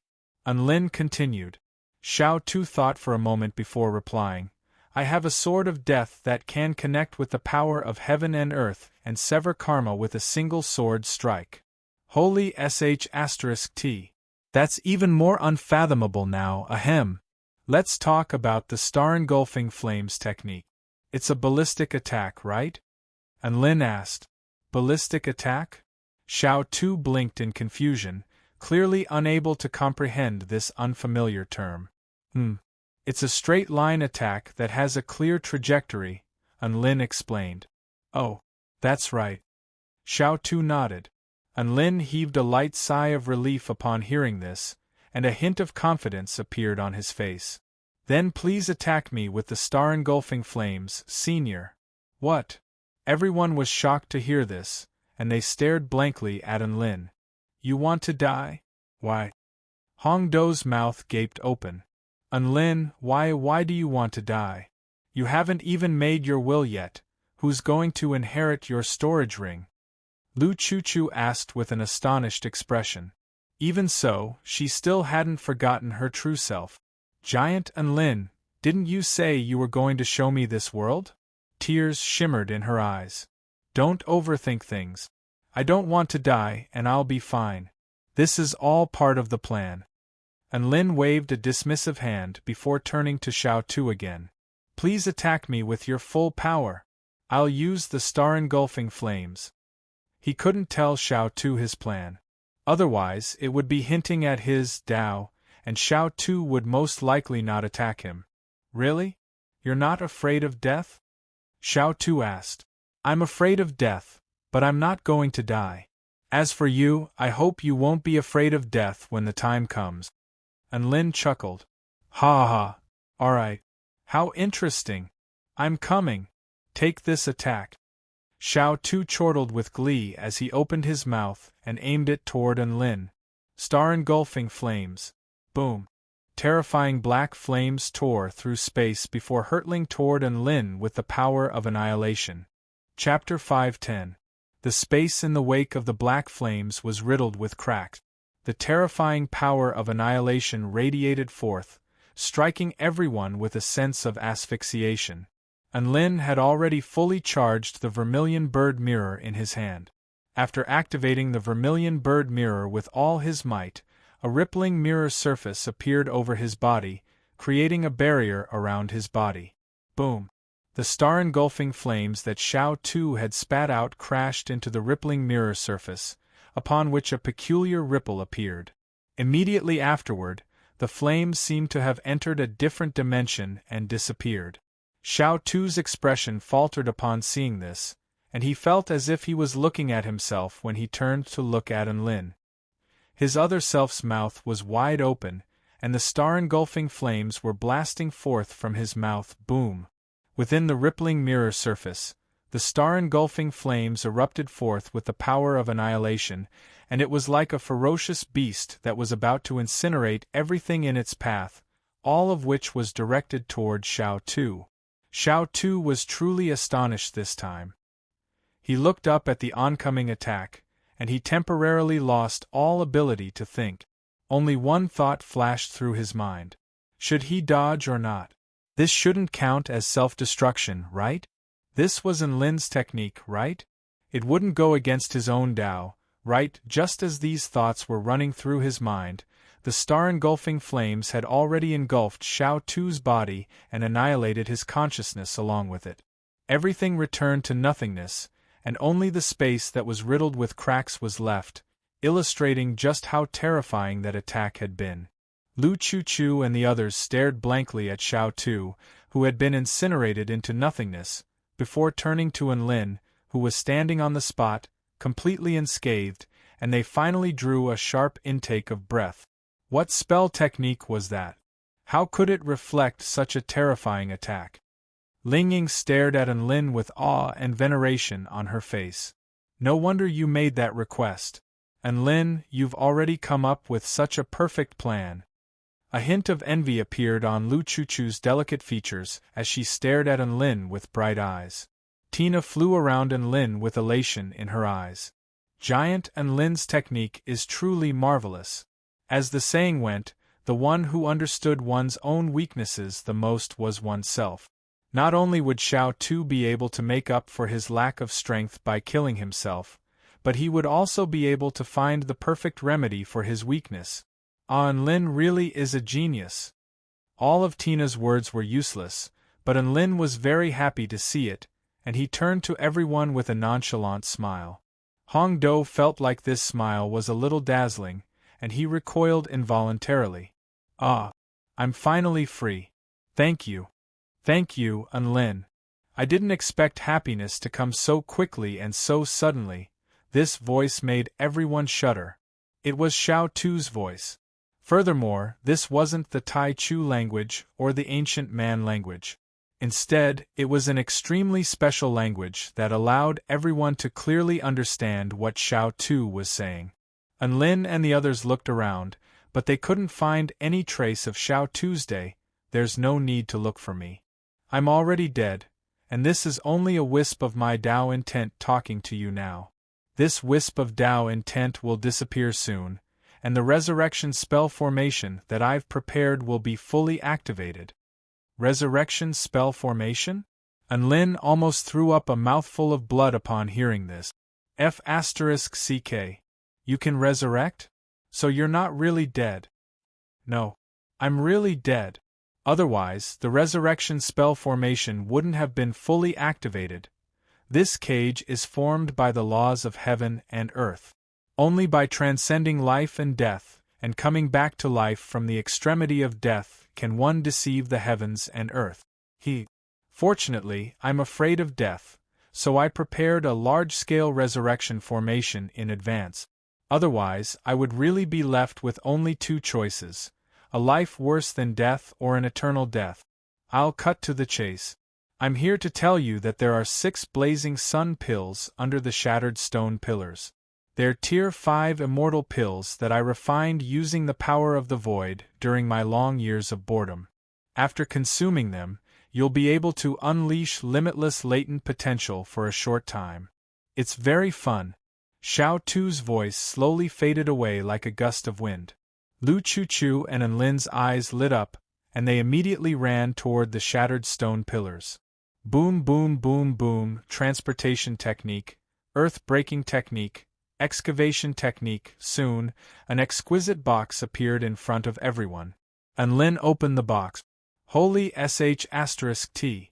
A rich pill aroma instantly wafted through the air, and the power of the pill even swept outward for several hundred meters. A kind of pill intent that wanted to break through the sky made everyone a little excited. I contributed the most, so it's not too much to ask for two, right? Enlin licked his lips.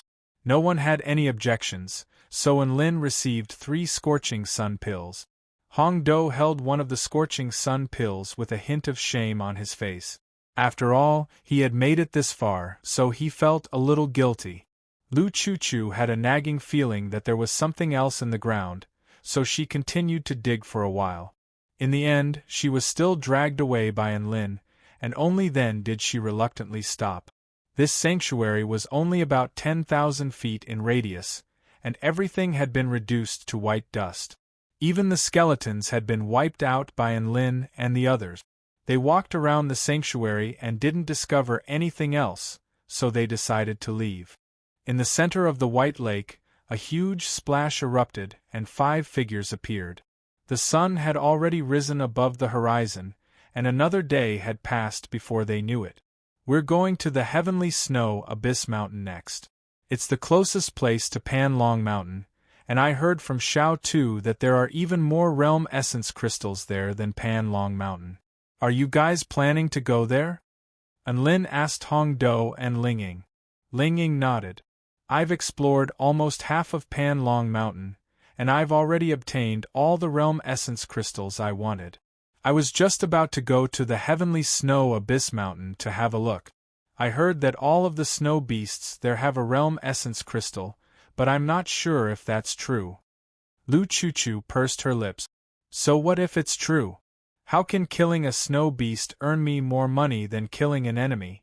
If you ask me, killing people for their treasures is the right way to go. Linging, Hong Do, and Lin pursed his lips, but he still made up his mind in the end. Alright, then let's go to the Heavenly Snow Abyss Mountain to have a look. Heavenly Snow Abyss Mountain. This entire area was covered in boundless snow and ice. When the sun shone upon this area, it would be transformed into a blue light, and there was not a single hint of warmth in the air. There was a massive, inky black rift in the sky.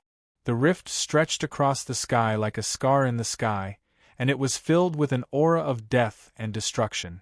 Directly below the rift, a mountain over 100,000 feet tall stood between heaven and earth, and it appeared as if it were about to sink into the rift. There was a massive ice crystal at the summit of the mountain, and within the ice crystal was an exquisitely beautiful woman with a cold expression. She was currently meditating with her eyes closed, and she was constantly drawing upon the destructive power within the rift in the sky. 6 powerful snow maidens stood guard beside the ice crystal, and they looked around cautiously. Palace leader Qi, Shangguan Yi's rate of absorption seems to be a lot faster than we anticipated. At this rate, the soul aura of the ice matriarch will awaken within her body in a day at most. If that's the case, can we complete the second plan as well? A petite snow maiden suggested. Even though we've fulfilled the conditions for the second plan, don't forget that protecting Shangguan Yi is our top priority. We have to cancel any missions that might endanger her. A woman with a pair of massive wings of ice and snow behind her was clearly the leader of this group of snow maidens. A woman with a pair of massive wings of ice and snow on her back spoke in an extremely firm voice. She was clearly the leader of this group of snow maidens. Humph. If you don't want to go, then so be it. It's a pity about my snow soul beast. The petite snow maiden pouted and ignored the cold acting palace leader. Chapter 511. On a certain continent in the ancient Tai Chu realm. There was no sun or moon here, only an eternal, boundless starry sky. Peculiar and terrifying spatial mystic realms, cruel and violent heavenly void beasts, as well as all types of supreme treasures. This was the void star section, which was filled with boundless perils and opportunities. This was the main battlefield for Return to Void stage mighty figures. Near a gargantuan sacrificial altar, a white-robed sword immortal slashed out one earth-shattering sword projection after another, each of which was capable of tearing open abysses close to 10 kilometers in length. In front of him, 3 distorted phantom bodies lunged toward the man with sharp screeches. One of the void spirit bodies had a viscous sea of blood within a radius of 5 kilometers, and all of their attacks would be nullified by the boundless sea of blood, including the Sword Immortal's sword projection. Another void spirit body wielded a bolt of annihilation lightning, which was powerful enough to pierce through space and annihilate all things. The final void spirit body seemed to have fused as one with the void, but it was imbued with the most dangerous killing intent, making it the most lethal of the 3 void spirit bodies. Kukoku, Lu Dongbin, you won't be able to get away. How fortunate! Not only will we be able to devour such a delicious soul, but even this fragment of the realm core will be ours. The void spirit body standing atop the sea of blood cackled wildly as its twisted arms danced through the air, and the sea of blood transformed into countless massive hands that pounced toward Lu Dongbin. Humph! You guys won't be able to kill me. The longsword in Lu Dongbin's hand split into 9, all of which instantly stabbed toward 9 different locations in the air to form a massive spell formation. 9-fold demon vanquishing sword formation, activate. Countless sword projections appeared within the spell formation as he let loose an almighty roar, creating an impenetrable sword net that pulverized the crimson hands. Right at this moment, the ground suddenly began to tremor violently. A dazzling light erupted from the sacrificial altar as the boundless power of stars surged toward it in a frenzy. A pillar of white light soared into the sky as a dragon's roar erupted into the heavens, imbued with an unparalleled might. Lu Dongbin was the closest to the pillar of light. His expression shifted drastically as he hurriedly retreated. In that instant, the third void spirit body suddenly sprang into action. Its body transformed into a black spear, which broke through Lu Dongbin's 9-fold demon-slaying sword formation with unstoppable force before stabbing toward Lu Dongbin's chest. Lu Dongbin had no choice but to raise his sword to block the attack, forming a circular barrier of light in front of him. At this moment, the Blood Sea Hand and the Nirvana Thunderbolt arrived at the same time, bringing with them extremely terrifying energy. Rumble! The energy bombardment reduced the ground in a radius of several kilometers to dust. The sword formation light barrier in front of Lu Dongbin collapsed, and his body was violently blasted away. He coughed up blood and crashed into the white pillar of light, causing it to tremble violently. Roar! A tens of miles long black dragon emerged from the pillar of light, letting out a deafening dragon roar. It suddenly destroyed the white pillar of light and descended upon the world with a monstrous pressure. The gigantic body circled in the sky, its black dragon scales expanding and closing, devouring the starlight. It was as if it wanted to cover the entire sky. Who is disturbing this dragon's resurrection? The gigantic black dragon in the sky spoke with a voice like rumbling thunder. Lu Dongbin's face turned deathly pale as he looked up at the black dragon in the sky. He had seen creatures larger than this dragon, but he had never seen one with an aura as powerful as this dragon's, even in the dragon court of the eastern seas. This was undoubtedly a winged dragon at the return to Void Pinnacle stage. And this was a winged dragon that was only half a step away from the Tao integration stage. The other 3 Void Spirit Tribe living beings stood in the distance with sinister smiles on their faces as they looked down at Lu Dongbin. It was quite clear that their combined attack was not to kill Lu Dongbin. Instead, it was to push him into the Winged Dragon's resurrection formation so that the Winged Dragon could kill Lu Dongbin for them. Once Lu Dongbin died, they would be able to use a mystic technique to imprison Lu Dongbin's soul before slowly savoring it. That's the soul of a top-rate sword immortal. It must be delicious. The lightning void spirit body extended its tongue and licked its lips with a scorching light in its eyes. Human, you were the one who crashed into my resurrection formation? The black dragon's aura surged into the heavens as a frosty light glowed in its eyes. Lu Dongbin gritted his teeth as he tried to think of an excuse. At this moment, the black dragon suddenly spoke again. Hee. I was just killed by a human, and now I've encountered another human. Lu Dongbin's heart sank upon hearing this. He was screwed.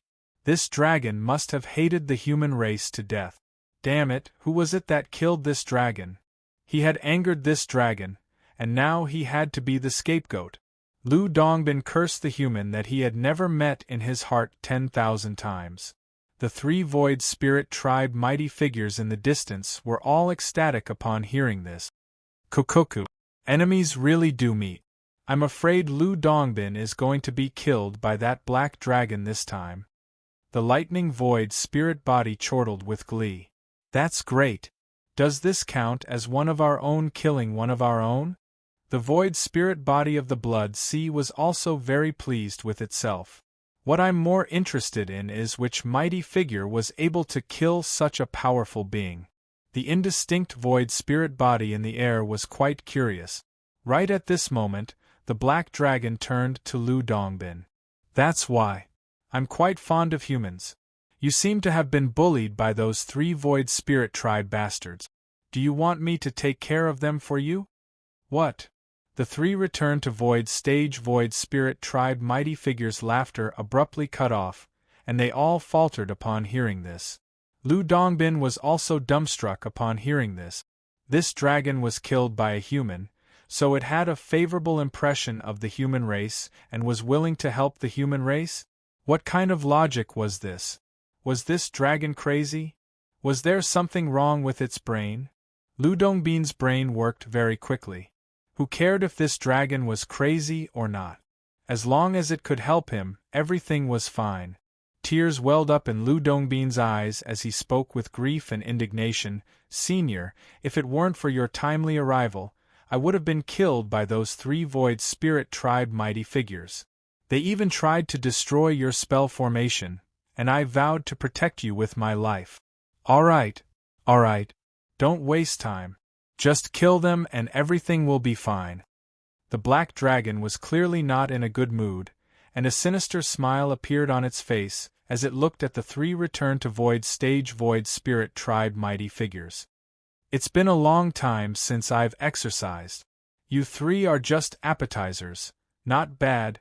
The three Void Spirit Tribe mighty figures' expressions shifted drastically, and they immediately fled into the distance. In the next instant, the space within a radius of several dozen kilometers transformed into a hell of lightning. Space shattered, and the great Tao rumbled as countless bolts of lightning flashed between heaven and earth. 10 seconds later, the black dragon returned to the sacrificial altar with the two mutilated bodies in its mouth. Who would have thought that there would be a little brat who can blend in with the darkness and run so fast? It's been too long since I've exercised. The black dragon wore a disconsolate expression. Lu Dongbin stood off to the side with an apologetic smile on his face. The black dragon was still dissatisfied with such a fearsome battle record, so what else could he say? He had slain 2 return to Void Stage Void Spirit Tribe mighty figures and severely wounded a Void Spirit Tribe mighty figure in less than 10 seconds. But these Void Spirit Tribe mighty figures taste pretty good. They're sticky and smooth, and they can enhance one's consciousness. The black dragon chewed a few more times before swallowing the 2 corpses into his stomach with a yearning expression. Thank you for saving me, Senior. There are a few return to Void Stage Void Spirit Tribe living beings in the Void Star section. If you like to eat them, I can take you to them. Lu Dongbin forced a smile onto his face as he offered in a humble manner. The black dragon twisted its body and wagged its tail, as if it was getting used to its new body. After a short while, it said, "By the way, you humans use the same passageway to enter the ancient Tai Chu realm, right?" Lu Dongbin hesitated for a moment and felt that there was no need to hide it, so he cupped his hands and said, "Yes, Senior." "Then you don't have to thank me. If you want to thank someone, thank that little friend Enlin. If he hadn't killed me, I wouldn't have appeared here to save you." The black dragon waved its tail indifferently. When Lu Dongbin heard this, he was dumbfounded, as if he had been struck by lightning. He suddenly remembered that day in the palace, the young man who smiled innocently. What the F***ck? So this powerful black dragon was killed by Enlin? So the person whom he had scolded 10,000 times was Enlin? My God, there was only one thought in Lu Dongbin's mind at this moment. Enlin was terrifying. Chapter 512. I'll be sure to repay Enlin the next time I see him. Lu Dongbin came to his senses and spoke with a respectful expression. How could he not know what the black dragon was trying to do? It was clearly trying to use him to repay Enlin. As for why the black dragon wanted to repay Enlin even though it had been killed by Enlin, that was not something a normal person like him could understand. In any case, he wasn't going to pry too much into it unless he was crazy. The black dragon nodded with satisfaction before suddenly opening its cavernous mouth and inhaling sharply toward the sacrificial altar. Boom! An earth-shattering suction force erupted, causing the massive sacrificial altar to begin to crumble. A dark black vortex appeared in the black dragon's mouth, and it was imbued with a suction force capable of engulfing all things. In the end, the white fragment at the bottom of the sacrificial altar was still sucked into its mouth. Ha ha! Nice. It's a fragment of the realm core. Is this the present you're giving me after my resurrection? That's a good deal. The black dragon wagged its tail excitedly. Lu Dongbin's lips twitched, but he didn't say anything. However, his heart was throbbing with pain. All of a sudden turn of events unfolded. A mighty force suddenly descended from heaven and earth, acting upon the black dragon's body, causing its tough dragon scales to suddenly crack open and blood to splatter through the air. Howl! The black dragon wailed in agony and almost plummeted from the sky. What kind of power is this? Why can't I resist it? Lu Dongbin came to his senses and spoke in a panicked voice. Senior, this crumbling heaven and earth can no longer accommodate return to void stage living beings who are close to Tao integration stage.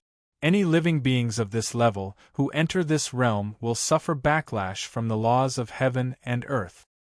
This continent has already become like this? The black dragon gritted its teeth as if it was enduring some kind of terrifying power.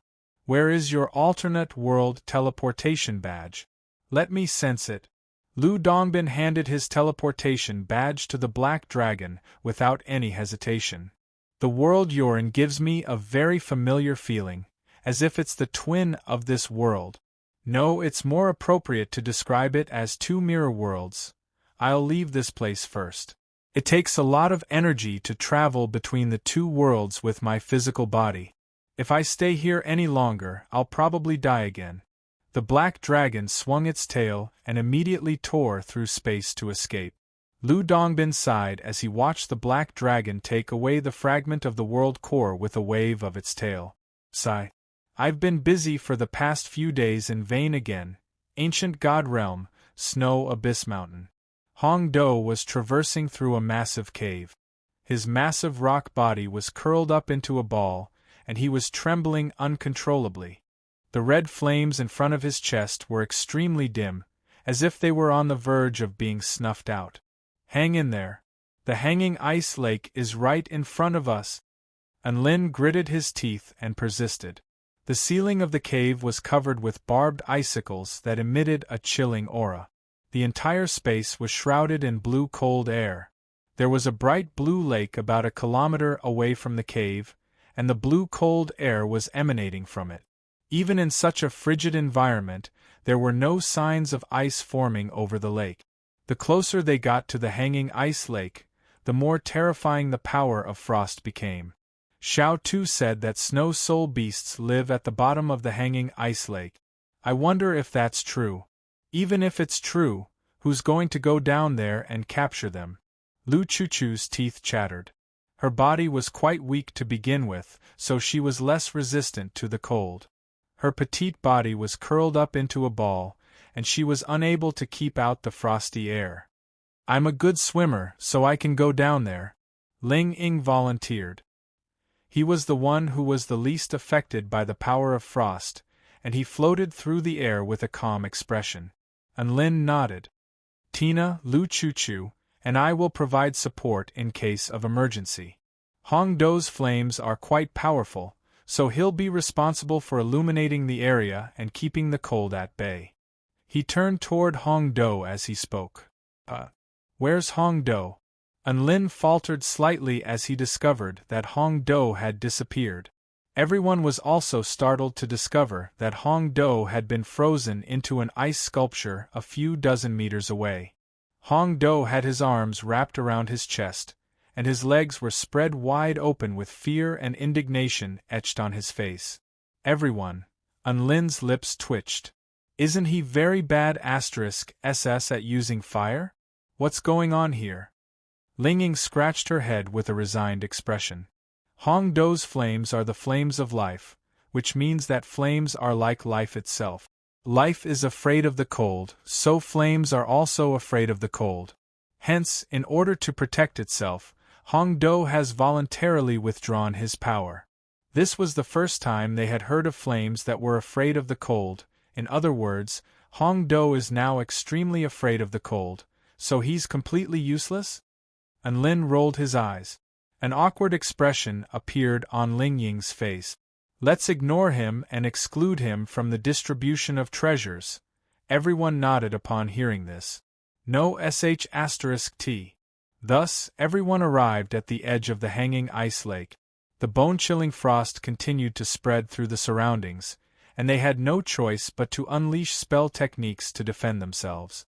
The lake was a deep blue and bottomless abyss, and the darkness at its depths seemed to be threatening to engulf all living beings. I can't do this anymore, I'd better get away from here. Lu Chuchu's long, beautiful hair was covered in frost, and her teeth were chattering as she retreated 100 meters away from the lake. If it weren't for this snow soul beast, she wouldn't have come to this accursed place to suffer in the cold. The snow soul beast was one of the 10 legendary beast pets of the ancient Tai Chu realm, and it possessed an extremely powerful ice-type Dao foundation. If nurtured well, it could even reach the return to void stage with no issues. Apparently, it was also extremely adorable.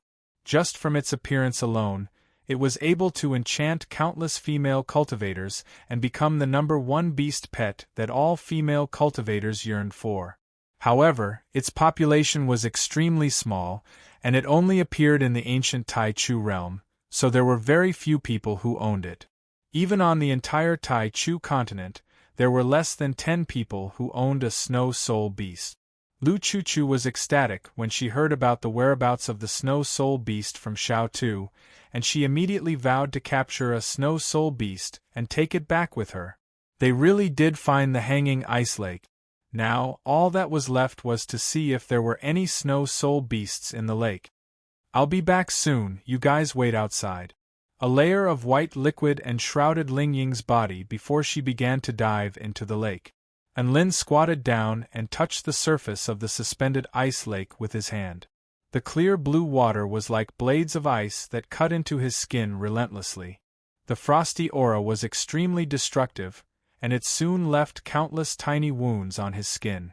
The wounds then solidified, and they were cut open again, solidified and cut open again. The cycle repeated itself. What an interesting power! And Lin's interest was piqued. Just as he was about to continue, countless bolts of lightning suddenly exploded over the surface of the lake. Boom!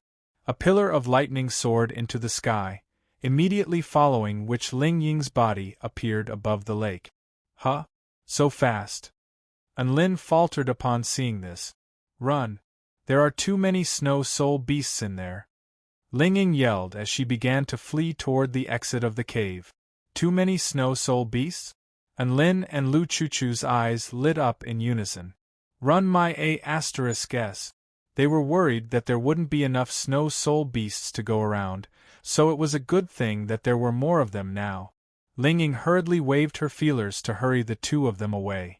The snow soul beasts are very powerful.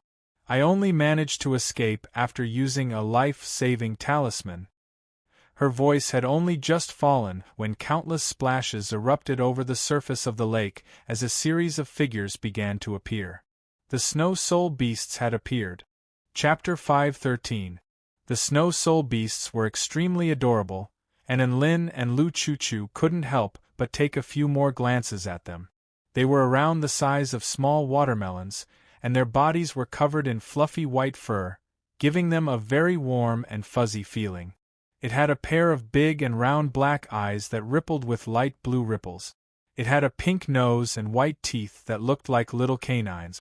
It had no feet but a pair of short and delicate wings.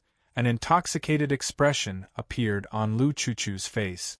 Sure enough, the snow soul beast didn't disappoint her at all.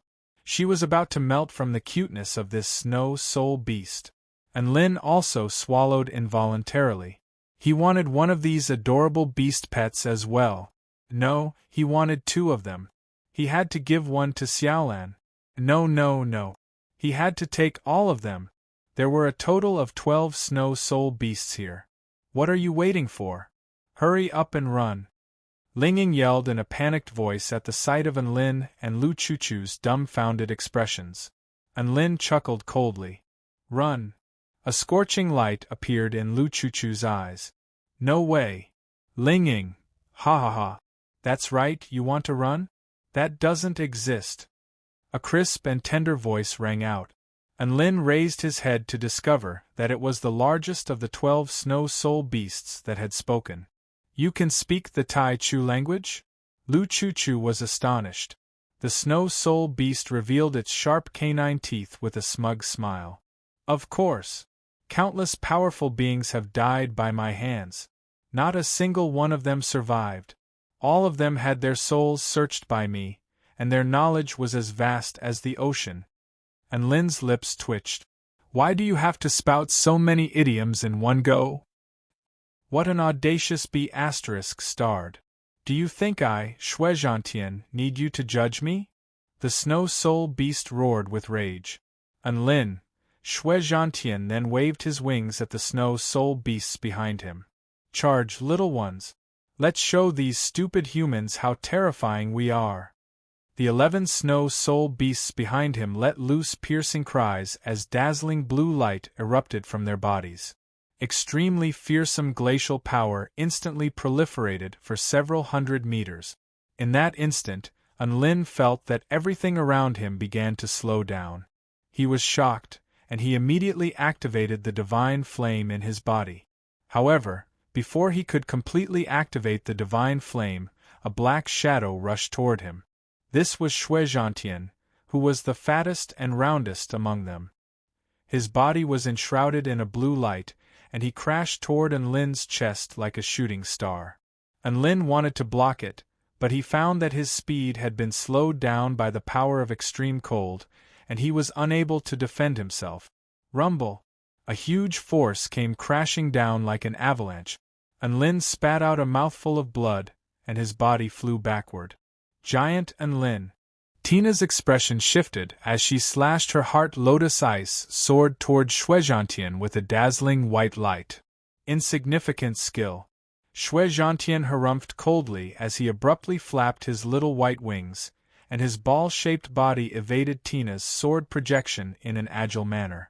Right at this moment, a streak of golden light flashed through the air like a bolt of lightning, choosing the exact same instant that Shuizhantian dodged to launch an attack. Whoosh whoosh whoosh, 3 figures tore through the air and positioned themselves in front of Shuizhantian. These were 3 snow soul beasts. All of them spread open their wings at the same time to unleash a blue, crystalline protective spell formation. The arrow projection imbued with the immensely powerful sealing power crashed into the crystalline spell formation, upon which a peerless golden light erupted, instantly suppressing the power of extreme cold. However, it was also at this moment that 5 figures pounced toward Lu Chuchu at an extremely fast speed. Look out! Lin spread open his wings of wind as he charged toward Lu Chuchu while slashing an inky black sword projection through the air with his evil-slaying sword. The 5 snow soul beasts seemed to be very proficient in spell formations, and they instantly transformed into a twisted water barrier that deflected Lin's sword projection. Meteor hammer! The 5 snow soul beasts' bodies bulged before crashing down toward Lin like massive hammers. Not only were their attacks extremely powerful, but they were also extremely fast. Lin positioned himself in front of Lu Chuchu and unleashed a defensive sword projection. Boom boom boom! The snow soul beasts shattered Lin's defenses, and the massive force of their collision sent him flying through the air again as blood gushed from his mouth. Each of these snow soul beasts was comparable to a soul formation stage cultivator, and they could unleash power equivalent to a cultivator at the soul formation pinnacle stage in their spell formation. In this extremely cold environment, Lin and the others' movements were restricted, while the snow soul beast's speed and power were off the charts. As such, Lin and the others were quickly forced into a disadvantageous position. Lu Chuchu had only retreated a few steps when the other 4 snow soul beasts pounced toward her. Tina was also being suppressed by the 3 snow soul beasts. Lu Chuchu hadn't added any defense or health points, and she was knocked to the ground by one of the snow soul beasts.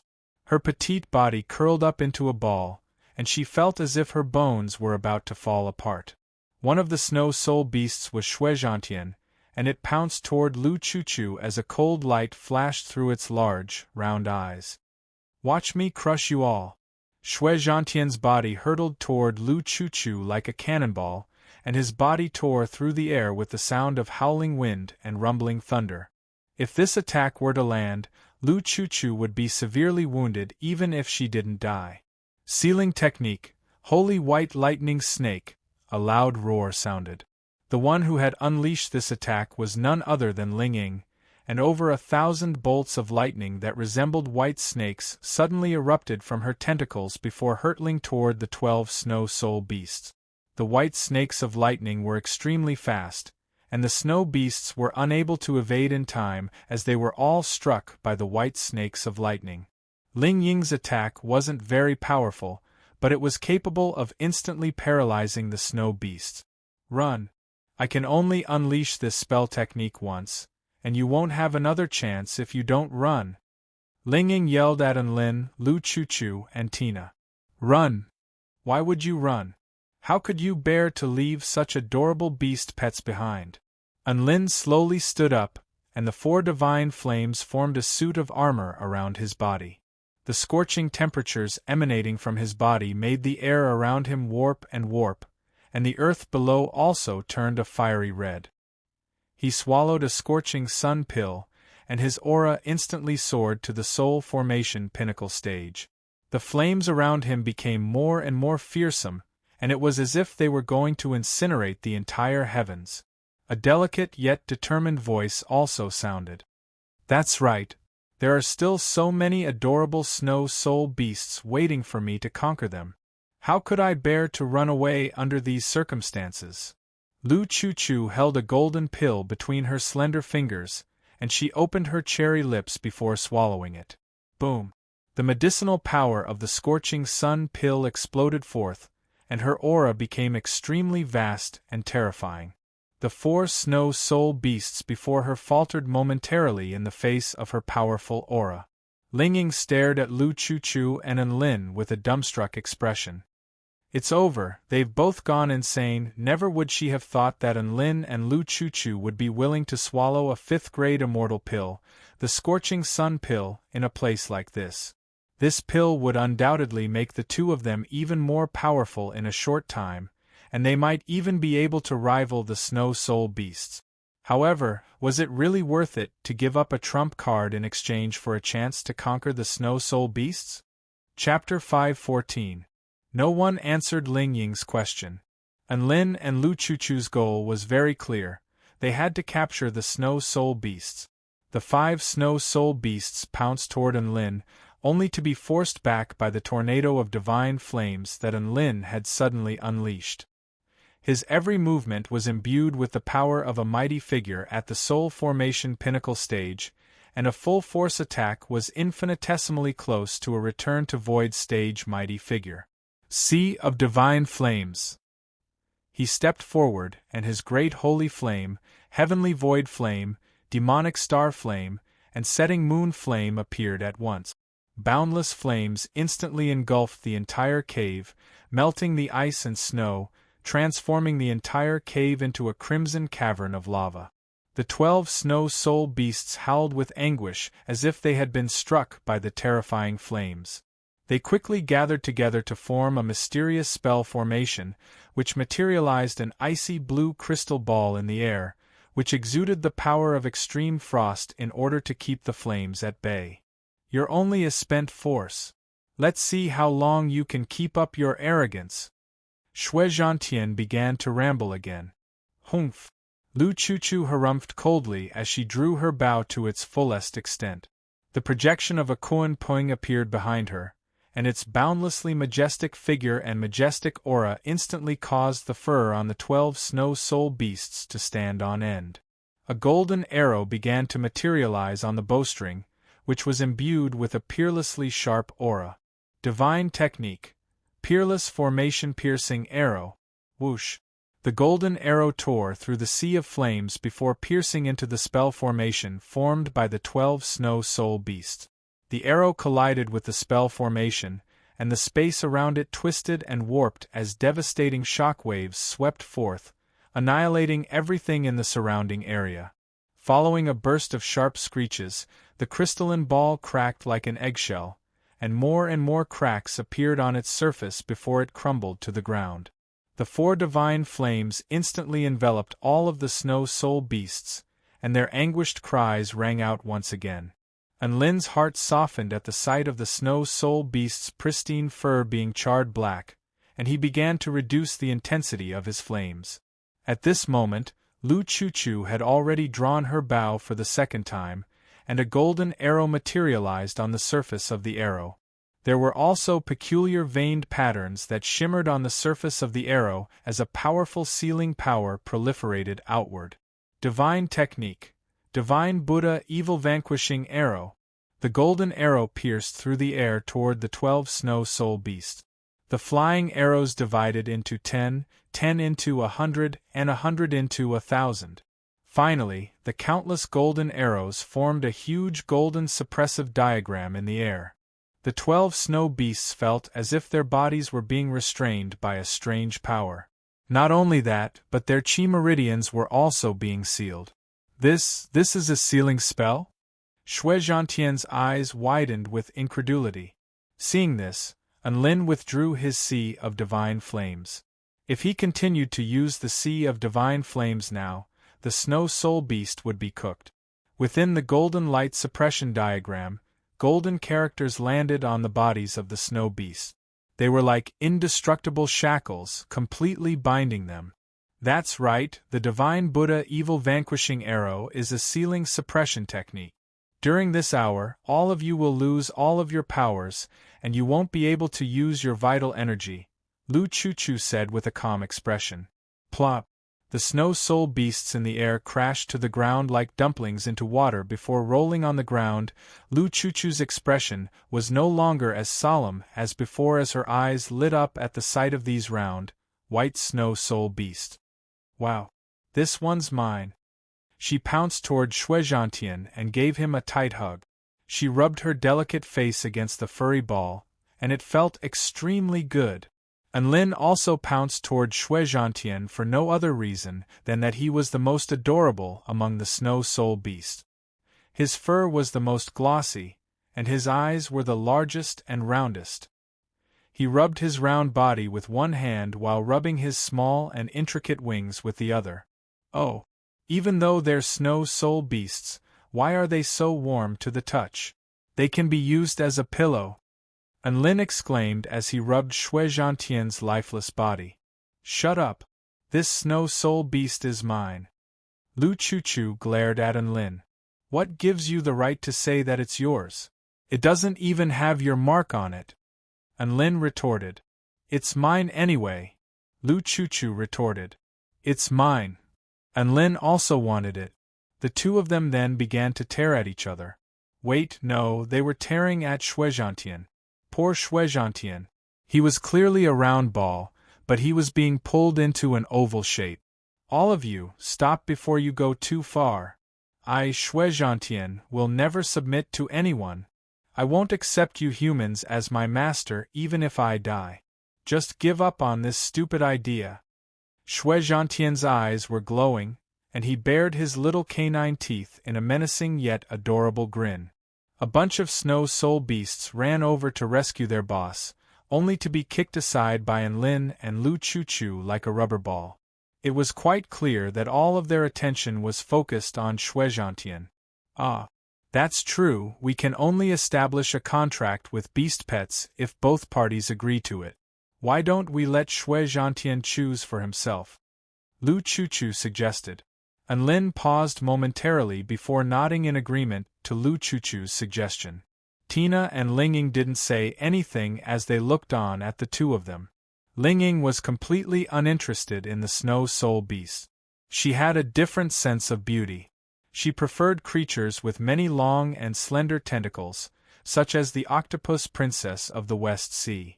If it weren't for the fact that snow soul beasts were legendary beast pets with extremely powerful ice-type Dao roots, she wouldn't have ventured into a place like this. I was the one who suggested this, so I'll be the first person to tame it. Lu Chu interjected. Enlin thought about this for a moment before deciding that there was no point in continuing to argue. He was very confident in Shuizhantian, and he knew that it definitely wouldn't be tamed by someone as arrogant as Lu Chu, so he nodded in agreement. A joyful smile appeared on Lu Chu's face as she stroked Shuizhantian's soft, pristine fur. Little Tian, Shuizhantian and Enlin shuddered at the same time. Can you be my beast pet? I'll love you dearly, and I'll play with you every day. If you want any clothes, weapons, toys, or pills, I can make them for you. Lu Chu spoke in a mellow voice, and her yellow eyes were filled with gentleness and doting. I, Shuizhantian, would rather die than submit, so don't waste your time. Shuizhantian's reply was extremely firm. Enlin was quite pleased to hear this. This was Enlin's beast pet. He had a temper. Lu Chu was not disappointed. If you agree to be my beast pet, I can promise to release all of the other snow soul beasts. PFFF. Enlin threw up a mouthful of blood. Really? Shuizhantian's eyes lit up. They were currently at the mercy of Lu Chu. If Lu Chu could release the rest of the snow soul beasts, then perhaps it could consider becoming Lu Chu's beast pet. Fake, of course it's fake. Enlin snatched Shuizhantian out of Lu Chu's arms with an enraged expression. You're going too far. Even if this Shuizhantian is the cutest, you can't just give up on all of the other snow soul beasts. Have you thought about how everyone else would feel? Lu Chu pursed her lips. If these little snow soul beasts don't accept me as their master, then I can't take them back to the Tai Chu continent. I'll just pay you guys some money. Hee, do you believe that I can make all of them accept me as their master? Enlin chuckled coldly. Then do it. Lu Chu refused to give in. Enlin turned to Shuizhantian and the other 11 snow soul beasts, and a cruel smile appeared on his face. Chapter 5:15. A mysterious smile appeared on Enlin's face, and the 12 snow soul beasts were suddenly struck by a sense of foreboding. He brought out 12 steamers of stuffed buns and distributed them to all the snow soul beasts. The delicious aroma of the stuffed buns wafted through the entire space, and even Lu Chu and the others couldn't help but swallow involuntarily, let alone the snow soul beast. These are stuffed buns ignored by Dabai. Have a taste, he said. The snow soul beasts were unable to resist this temptation, and they immediately began to chomp down on the buns. He didn't know if he didn't eat it, but once he did, his whole body exploded. He couldn't stop. The snow soul beasts instantly wiped out all of the stuffed buns in the steamers before turning to Enlin with insatiable expressions. Follow me, and you'll be able to eat these delicious stuffed buns every day. Enlin extended an olive branch. This was a very effective way to attract the attention of many snow soul beasts, and they instantly expressed their agreement. However, there were also some who were hesitant, including Shuizhantian, who refused with a firm expression. Right at this moment, Enlin spoke again, and his voice was as cold as the wind that had been frozen for 10,000 years. Submit to me, and you'll have stuffed buns to eat or die. He also activated his divine might technique at this moment. A golden light flashed through his eyes as golden ripples proliferated through the air, and his paramount aura swept toward the 12 snow soul beasts. The power of the snow soul beasts had already been sealed, so they were looking at Enlin as if they were looking at a mighty divine king. This divine king was looking down upon them, giving them the choice of submitting, living, or dying. All of the snow soul beasts were about to piss themselves in fear. In particular, Shuizhantian, who loved to crush the heavens and crush the heavens, had been completely intimidated by Enlin's peerless aura. It stared up at Enlin with its big, round eyes, and it was on the verge of saying, I do. Lu Chu was also astonished. Never would she have thought that Enlin would be even more shameless than her. How could Enlin say such cruel things to such adorable snow soul beasts? Enlin, you've gone too far. The snow soul beasts are so adorable, how could you scare them like that? Lu Chuchu couldn't help but yell with rage. I'm serious. What's your choice? And Lin looked down at the snow soul beasts on the ground with an indifferent expression, and his voice sounded like it was descending from the heavens. It was ethereal, profound, and dignified. Yeah. A bunch of snow soul beasts rolled around Lin as they flapped their wings incessantly. So this is coercion and bribery. I'm willing. Shui Zhantian spoke with a hint of humiliation and reverence in his voice. Yeah! The 11 snow soul beasts yelled in unison. Lu Chuchu's eyes widened with incredulity as she stared at the snow soul beasts before her. Agreed? The snow soul beasts actually agreed? They were actually willing to recognize such a cruel person as their master. Hee, it's just that it consumes a little blood essence. And Lin chuckled. He formed a hand seal and cut his finger. 12 drops of golden blood flew toward 12 different snow soul beasts. A pet beast contract was an equal contract that could only be established if both parties were willing. If one of them was resistant, they would not be able to successfully establish such a contract. The 12 drops of golden blood fell onto the heads of the snow soul beasts at Lin's command. If the blood essence could seep into the bodies of the snow soul beasts, then the contract had been established. And Lin stared at the snow soul beasts with a nervous expression before his heart sank. This was because he could see that his blood essence wasn't absorbed by the snow soul beast's head at all. The golden blood on the snow soul beast's head glowed with a dazzling light. To Lin, this was a critical strike. How could this be? Lin's eyes dimmed as he murmured to himself. A vibrant smile appeared on Lu Chuchu's face. Haha, you can't force someone to do something like this. You won't be able to gain true loyalty and sincerity through this method. Her voice had only just fallen when a loud thump sounded. Lin and Lu Chuchu turned toward Shui Zhantian, and they drew a sharp intake of breath. How could this be? Lu Chuchu's body swayed slightly, and the light in her eyes dimmed as she murmured to herself. Lin was ecstatic as he ran over to Shui Zhantian. Ahahaha! Shui Zhantian, I love you to death! A faint blush appeared on Shui Zhantian's face as he bared his canines. Don't get too carried away, I didn't really want to acknowledge you as my master, and I wasn't attracted by your aura either. I was forced to do this. You're so adorable, you're always right. And Lin picked Shui Zhantian up and rubbed his face against his snowy white fur. Lu Chuchu clasped her hands over her chest with grief and disappointment on her face. She knew that Shui Zhantian's claim that he was forced to do this wasn't true. After all, both parties had to agree to establish a pet beast contract. Under normal circumstances, the snow soul beasts should have been resistant to Lin's forceful methods. But who would have thought that Shui Zhantian wouldn't reject him? This was simply incredible. Shui Zhantian, can you persuade your underlings to join my beast pet team?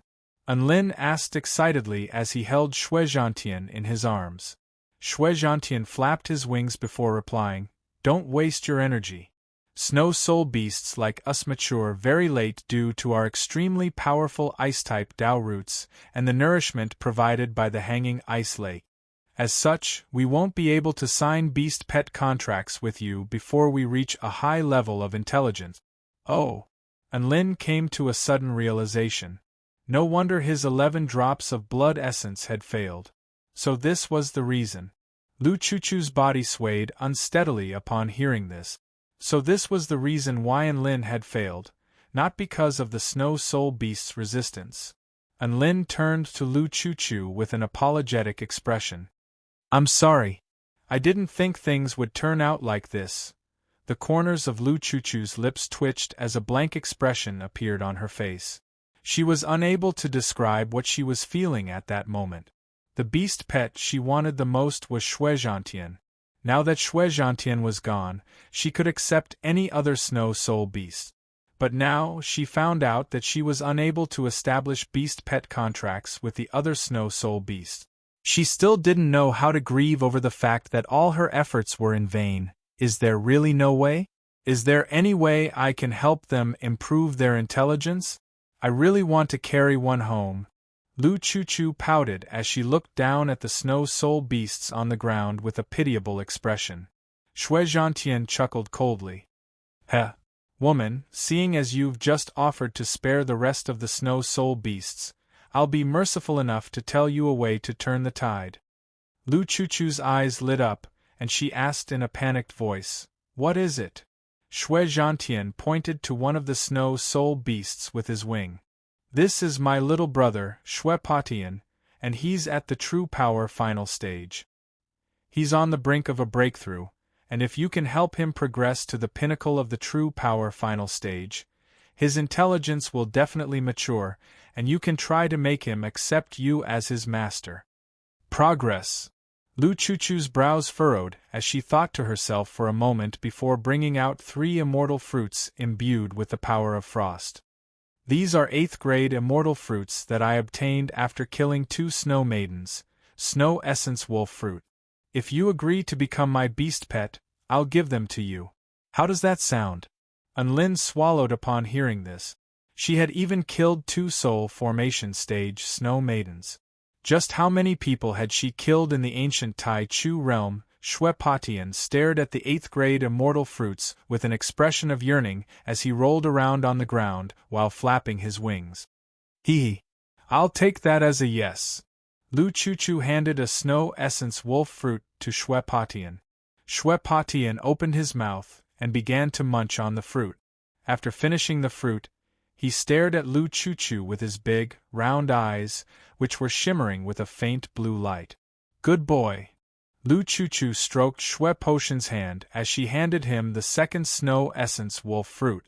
Shui Patian eagerly picked up the snow essence wolf fruit and continued to munch on it, but he was still yearning for more. Lu Chu's brows furrowed slightly at the sight of the snow soul beast's cultivation base, and she handed him the 3rd snow essence wolf fruit. Shui Patian also finished the 3rd snow essence wolf fruit, and the chubby ball of fur circled around Lu Chu excitedly. Lu Chu's heart was throbbing with pain. Had she fed all 3 immortal fruits to a dog? Why hadn't the snow soul beast experienced any change?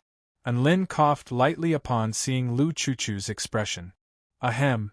Did you forget to undo the seal on your power, and that's why the snow soul beast is unable to make a breakthrough? How could I have forgotten about that? Lu Chu's eyes lit up. She immediately snapped her fingers, and a golden light suddenly erupted from Shui Patian's round body, immediately following which his aura began to soar explosively. Boom!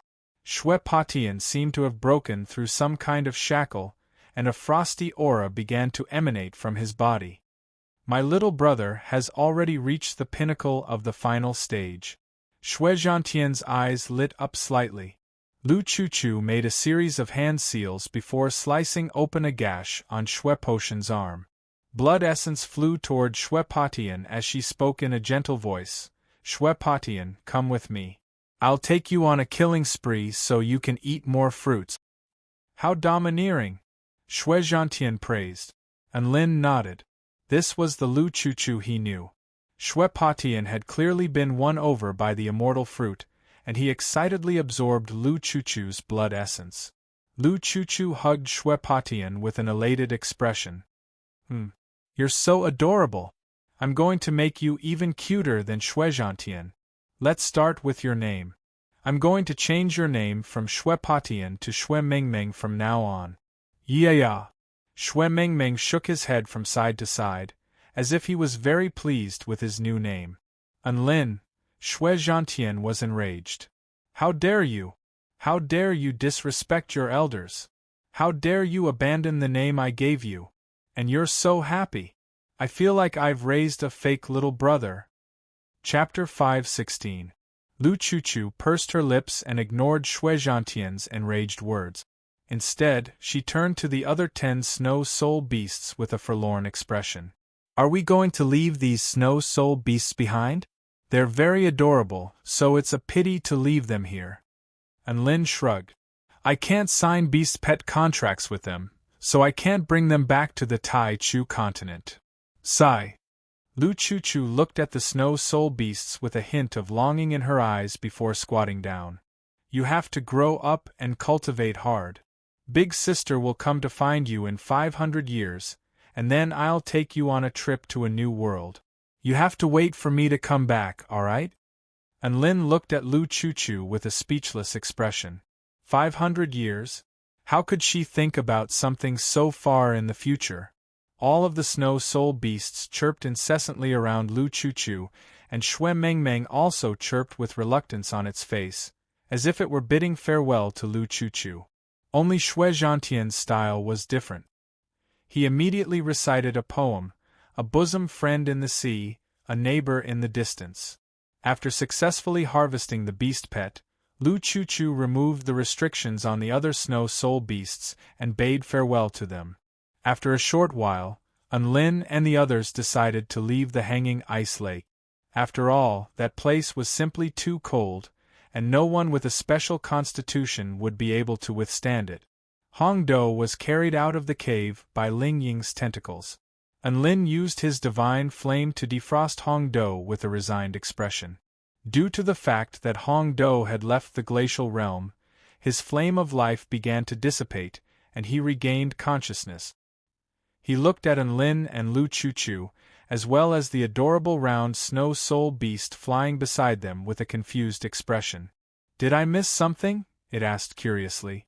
Lin couldn't be bothered to explain, and he shook his head. Let's go. The Qing dynasty has already fallen.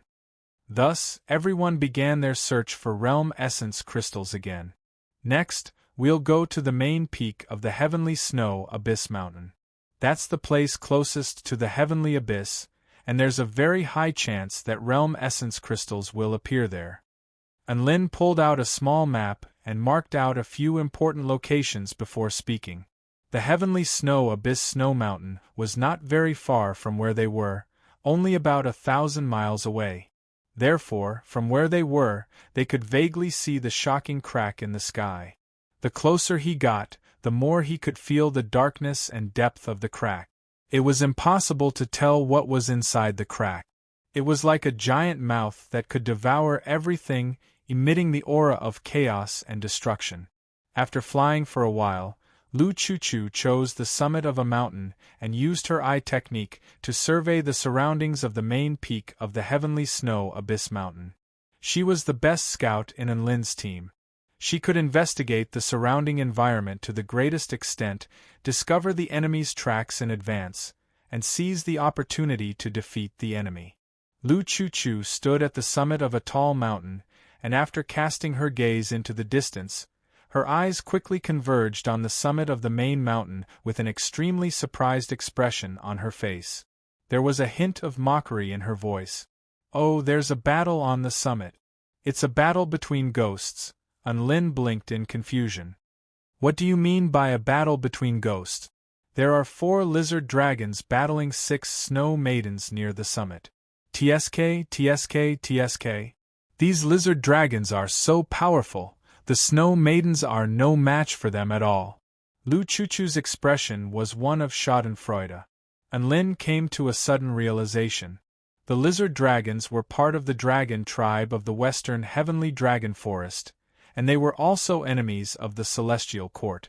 They had extremely rich resources, and their inheritances were very complete, so all of them were extremely powerful.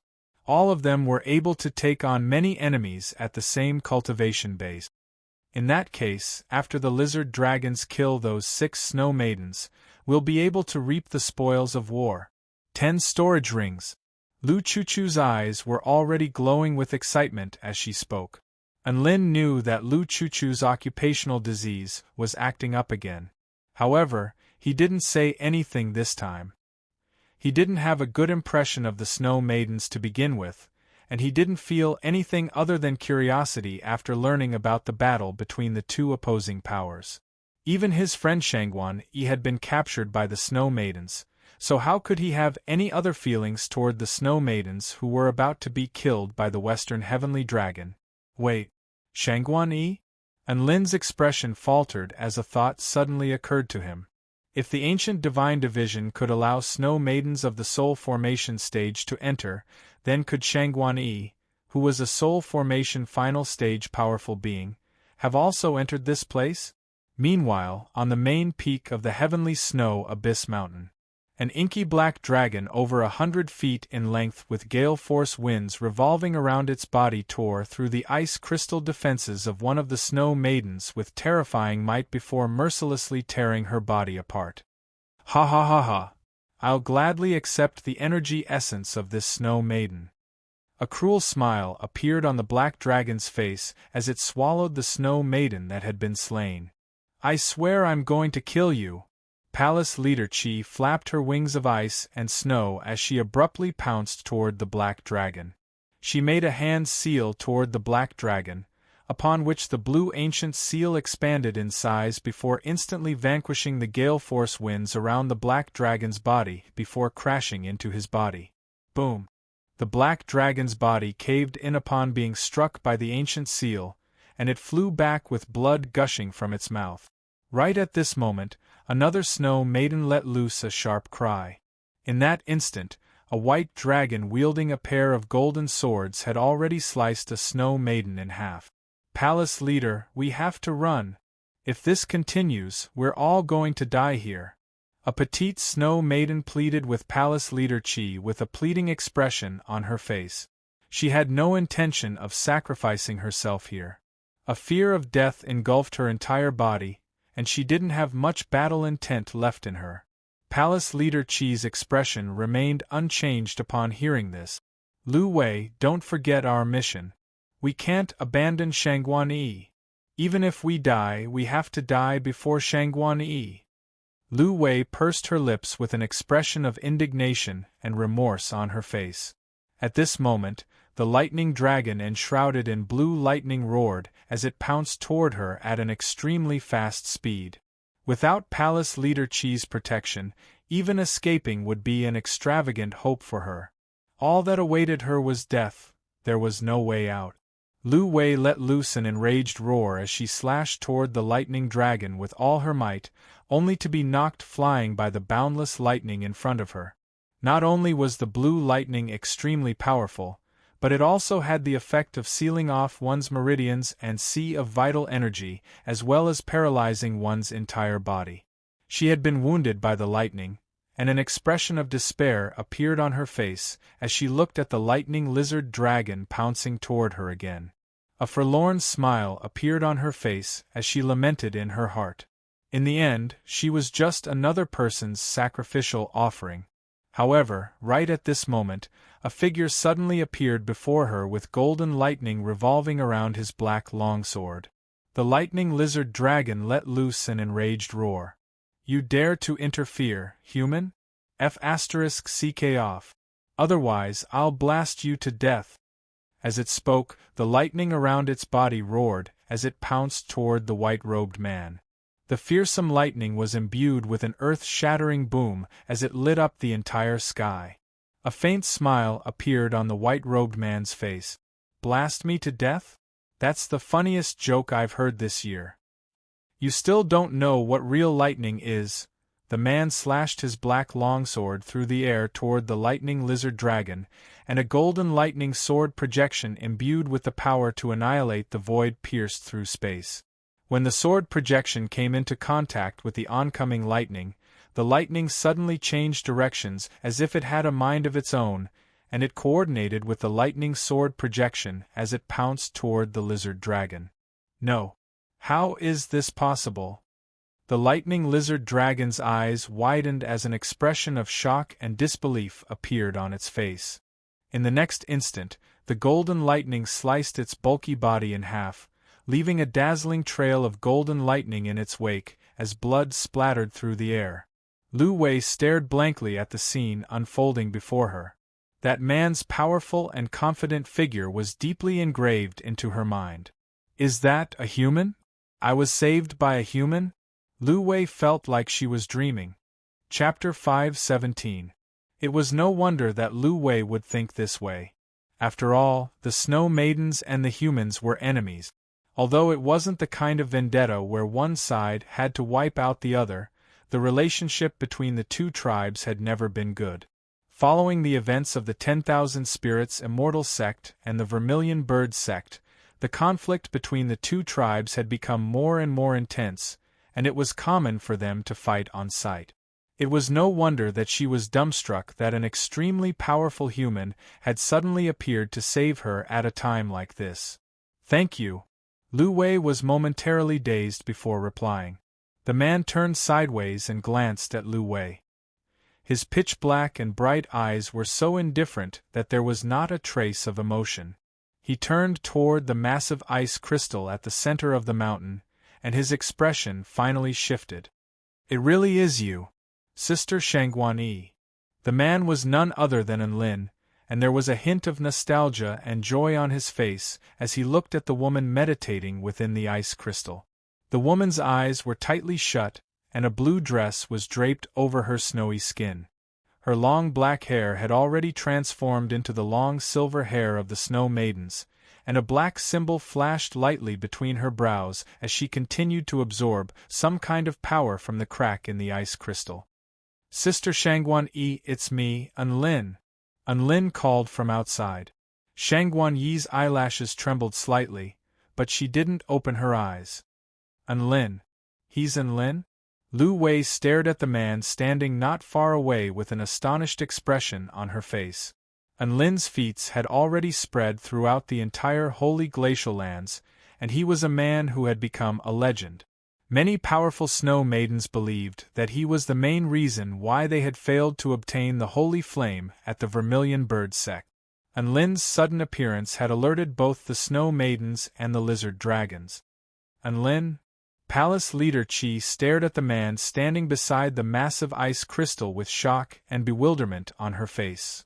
"How dare you kill my brother? Die!" One of the massive flaming dragons was enraged by the death of the lightning dragon, and it couldn't even be bothered to crush the severely wounded snow maiden before it. Instead, it opened its mouth to blast forth boundless crimson flames, which formed a massive wave that swept toward Enlin. A small figure tore through the air and rushed in front of Enlin at an extremely fast speed. A white longsword waved in the void, and a huge ice-blue lotus instantly formed, enveloping her and Enlin. Rumble! The crimson flame waves engulfed the summit, turning it into an endless sea of fire. The ice-blue lotus swayed in the sea of fire, but it didn't melt. Instead, it became even more beautiful and dazzling. "Tina, don't worry about me. Hurry up and take care of the rest of the lizard dragons," Enlin said calmly. "All right."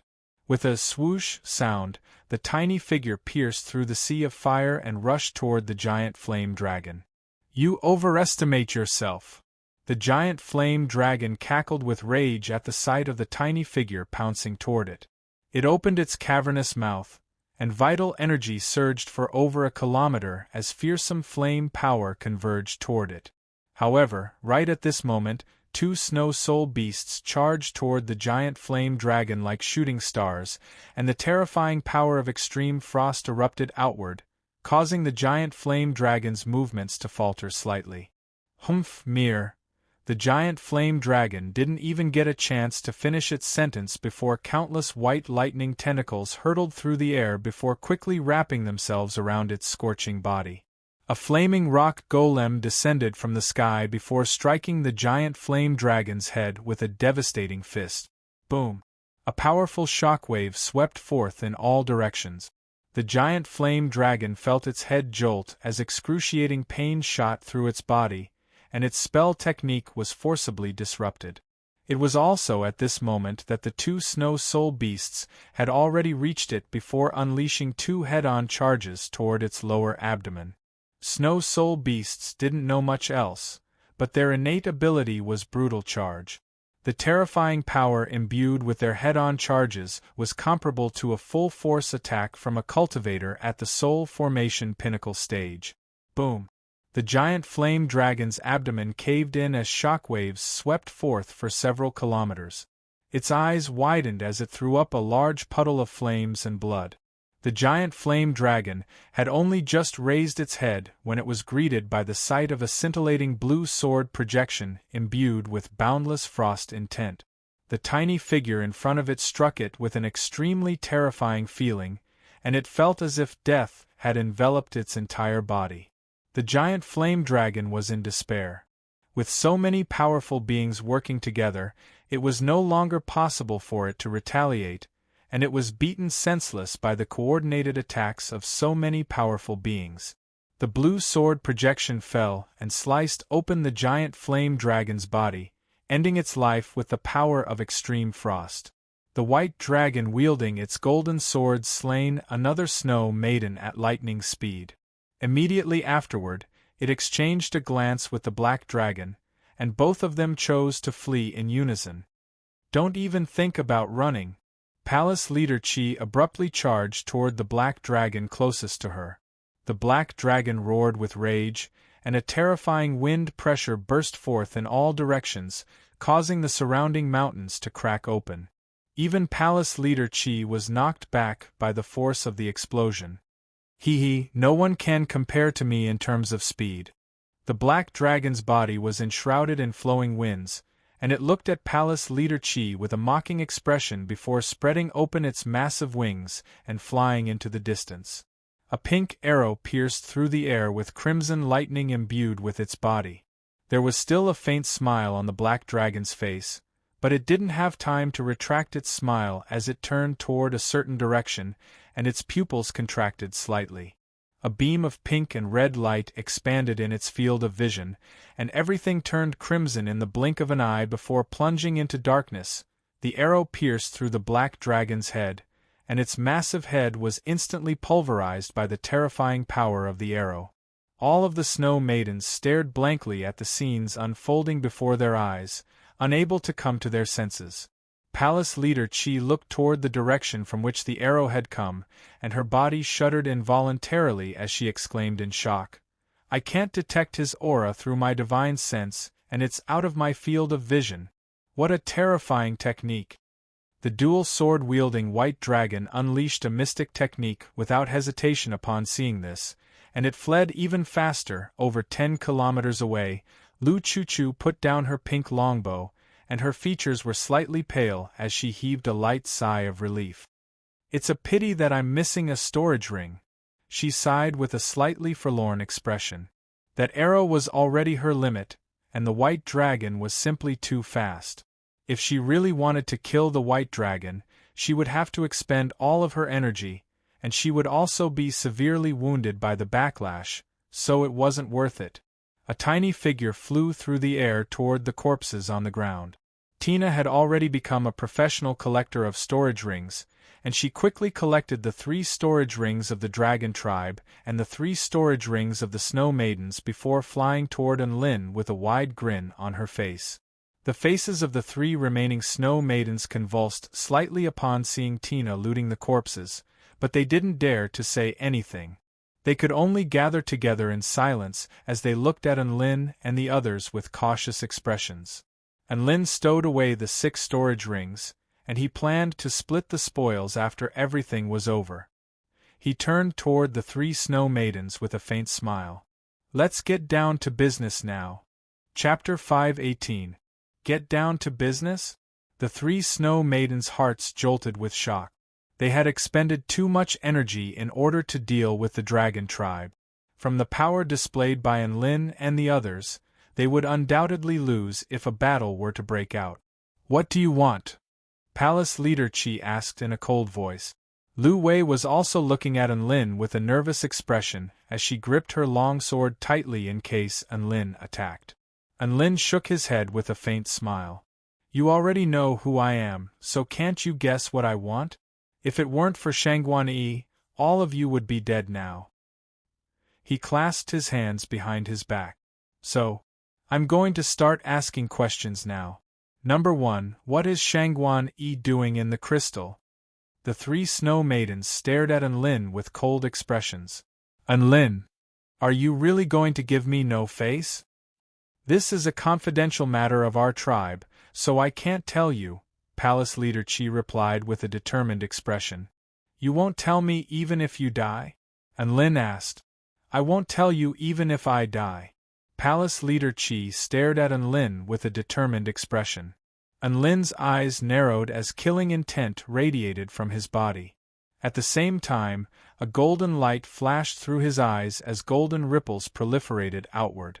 Lu Wei and the other Snow Maidens' bodies immediately tensed up as they stared at Enlin.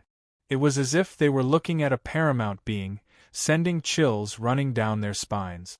Even so, they still gritted their teeth and refused to say anything. Shui Zhantian's body also began to tremble as he sensed Enlin's aura. It's here. Master's invincible aura is here. I will definitely be able to break through the heavens with him.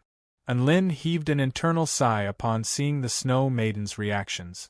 If it weren't for the fact that he was worried that all of the Snow Maidens would die and Shangguan Yi would be trapped in the crystal, he would have given up on these Snow Maidens a long time ago.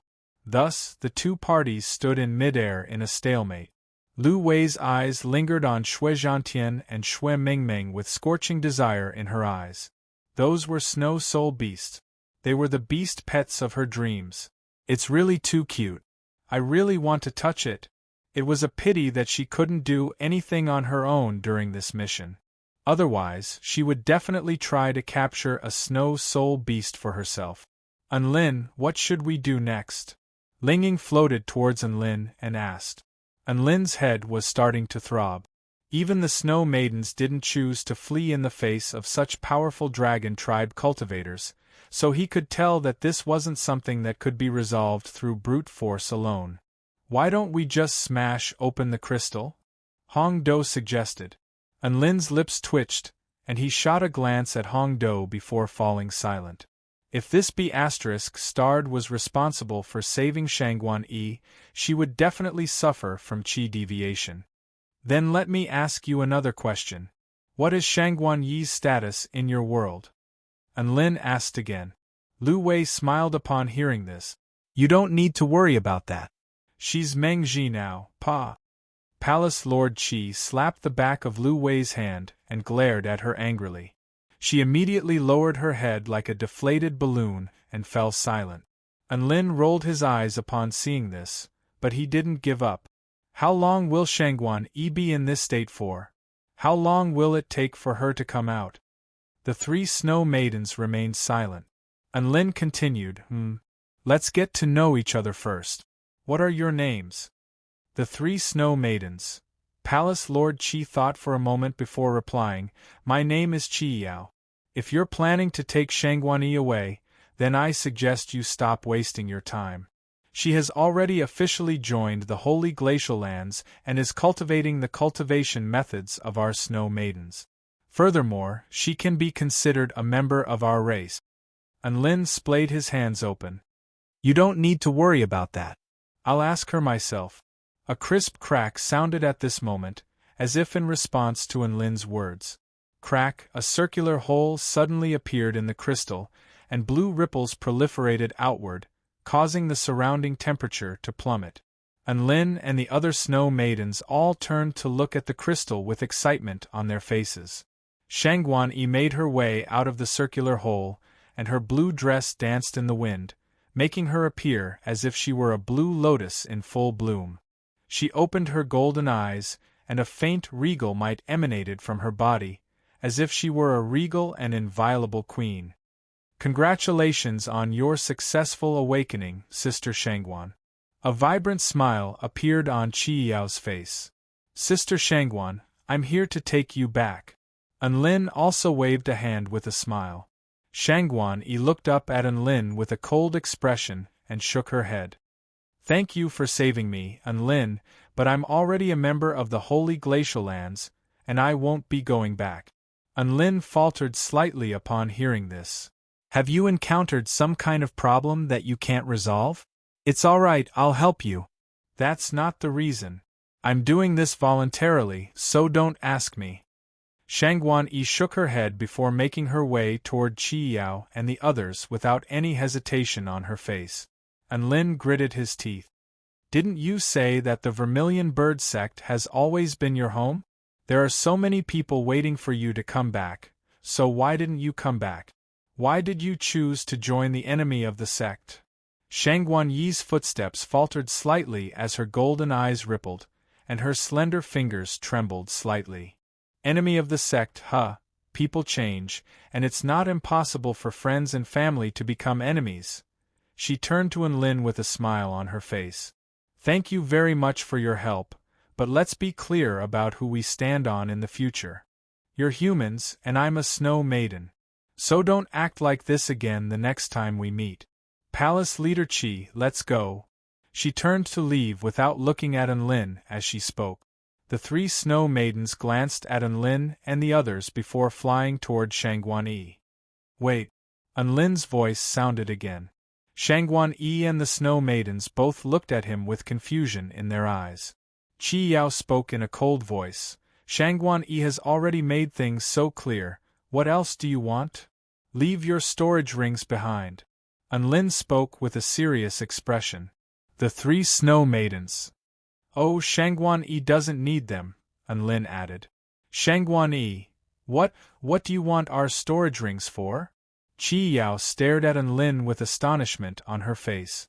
Of course, do you think I don't need money to fight for you? Leave your storage rings behind or we'll use force, Enlin threatened in a cold voice. Ling Ying, Hong Do, and the 2 snow soul beasts flew off in different directions as he spoke, clearly intending to use force. Qi Yao's lips twitched slightly. She clearly didn't expect things to turn out like this. The other 2 snow maidens were also dumbstruck as they stared blankly at Enlin. Couldn't they just part ways? Why did he suddenly have to rob them? Shangguan Yi heaved a forlorn sigh. Palace Leader Qi, we're too weak. Qi Yao glared at Enlin with resentment in her eyes, as if she was trying to carve his face into her heart. Here. She pulled out her storage ring and tossed it toward Enlin. Lu Wei looked at Enlin with tears welling up in her eyes. Never would she have thought that this human would even want her storage ring. Where was his integrity? Where was his demeanor as a powerful being? She silently pulled out her storage ring and tossed it toward Enlin as a certain image in her heart crumbled. The other snow maiden could only hand over her storage ring to Enlin upon seeing this, and her chest was trembling with rage. All right, bye. Enlin waved a hand with a satisfied expression, indicating that they could leave. There was another reason why he was willing to let Shangguan Yi leave so easily, and that was because Shangguan Yi would be betraying the holy glacial lands if she followed him. However, Shangguan Yi's teleportation talisman teleported her to the holy glacial lands. If she really did betray them, what were they going to do when they got back? That's definitely going to be the end. Thus, he had to take things slowly. He would just have to get some benefits from the snow maidens and express his attitude. The 3 snow maidens left with dark expressions, as if they had just swallowed a fly. They swore in their hearts that if they ever encountered Enlin again, they would definitely kill this bastard and take back their storage rings. Chapter 519. Shangguan Yi rose into the air atop her sword with the 3 snow maidens by her side. Their mission had been completed, and all they had to do now was protect Shangguan Yi and wait for their return. Enlin looked on as Shangguan Yi departed, and he couldn't help but heave a forlorn sigh as he thought back to her tragic past. He was convinced that Shangguan Yi didn't stay in the holy glacial lands willingly, but what could he do for her? A pink streak of light was quickly approaching them from the distance. Lu Chuchu couldn't wait to split the spoils of war. Enlin brought out 6 storage rings, 3 from the dragon tribe and 3 from the snow maidens. Due to the fact that it was Enlin and Tina's turn to choose their storage rings, he received 2 storage rings from the lizard dragon and 1 storage ring from the snow maiden. Lu Chuchu received 1 from the dragon tribe, while Ling Ying and Hong Do each received 1 from the snow maidens. Lu Chuchu could have chosen the snow maiden's storage rings, but she had killed many people for their treasures, and she knew that snow maidens were generally very poor while dragons were generally very wealthy, so she chose the lizard dragon's storage ring instead. Enlin was very impressed by Lu Chuchu's judgment. He was the man with the most authority when it came to the snow maiden's storage rings. After all, He was the man who had obtained 5 Return to Void stage Snow Maiden's storage rings. However, before everyone even had a chance to inspect their storage rings, a violent tremor swept through heaven and earth. Not only was the earth quaking, but the entire space was also quaking. What's going on? Unlin's expression shifted as he surveyed his surroundings with a cautious expression. Giant Unlin, look above us! Tina screamed as she tugged on Unlin's hair. Everyone looked up into the sky, and their mouths gaped open. The inky black rift in the sky seemed to have been torn apart by some kind of power, and the rift began to expand like a ferocious beast opening its massive mouth. Run! Unlin immediately yelled as he fled from the rift without any hesitation. Heaven and earth were still trembling, and an invisible force crashed into everyone's bodies. This was the power of laws that could destroy everything in this world. Even though everyone used spell techniques to defend themselves, it was useless. This was because the power of the law could penetrate through all things in this world and directly affect living beings. The only thing Unlin and the others could do was try their best to get as far away from the crack as possible. However, the crack was expanding at a terrifying speed. It was like a black rubber ball that had been compressed to the extreme, had suddenly lost its pressure, and began to expand and explode without restraint. The fissures expanded wantonly, reaching hundreds of kilometers in an instant. The sky where the purple and blue lights were intersecting began to shatter like fragments before collapsing, leaving behind only endless darkness and nothingness. A terrifying power began to spread throughout the world, tearing apart the void and annihilating the earth. Unlin and the others were all affected by this power. Their bodies and internal organs were affected by the power of the rule collapse and began to break apart. Unlin felt a chill in his heart, and an unconcealable look of despair appeared on his face. Their flying speed was far slower than the speed at which the crack was expanding. If this continued, they would all die. Unlin could vaguely guess what they had encountered. This was the collapse of the continent. The ancient Tai Chu realm had been reduced to 1/100th of its original size, and the collapse was still ongoing. It was extremely unfortunate that they had encountered something like this. What kind of King luck was this? Wah! Giant Unlin, the outside world is so scary. Is this the end of the world? Tina tugged on his hair, and her body trembled uncontrollably at the sight of the world collapsing around her. Don't worry, we'll be able to get out of here. Unlin offered words of consolation. Wah! Tina was still sobbing when she suddenly opened her mouth. Blood splattered onto Unlin's shoulder. Unlin! Shui Zhantian flew beside Unlin with an extremely emotional expression. Who would have thought that the sky would collapse on its own before I could even slay it? Sigh. Who would have thought that the sky would be so fragile? I've instantly lost my goal. Who should I slay in the future? Shui Zhantian suddenly turned toward Unlin as he spoke, and a peculiar light flashed through his eyes. Master, I think you're very powerful. Shui Zhantian's voice had only just fallen when he threw up a large mouthful of blood. He had clearly been severely wounded by the power of laws. Unlin. The sky was collapsing, the void was shattering, the chaotic wind of destruction swept across, and the earth was collapsing and vanishing. Everything that could be seen was ruins and destruction, and there was no hope at all. The black rift had already become a gargantuan mouth of darkness that engulfed all things. The terrifying power of laws eroded everyone's bodies, drawing them closer and closer to death. What was despair? Despair was the feeling that the entire world was being destroyed, and they were trapped in this cage of destruction. No matter how hard they tried, they couldn't escape from this world. The destruction continued, and even though everyone couldn't see where the sky was, they still flew forward with all their might in an attempt to fight for that slim chance of survival. All of a sudden, Unlin caught sight of a flash of light in the darkness in the distance. It was like the light of hope at the dawn of chaos, and his body shuddered. Fly in that direction. Unlin roared as he turned around and flew toward the source of the light. Everyone immediately followed after Enlin as they flew toward the source of the faint light. As they drew closer and closer, they were finally able to see where the light was coming from. It was a mountain, a gargantuan mountain that was hanging upside down in the boundless darkness. The entire mountain glowed with specks of light, as if it were the dazzling stars in the night sky. Everyone felt as if they were on the brink of death from thirst in the desert, only to suddenly see an oasis, and boundless hope welled up in their hearts. They didn't hesitate any longer as they unleashed all of their power and charged toward the gargantuan mountain. The fact that the gargantuan mountain was able to remain unscathed in such a terrifying environment was a clear indication of how special the mountain was. How could they give up on this only opportunity to escape from disaster?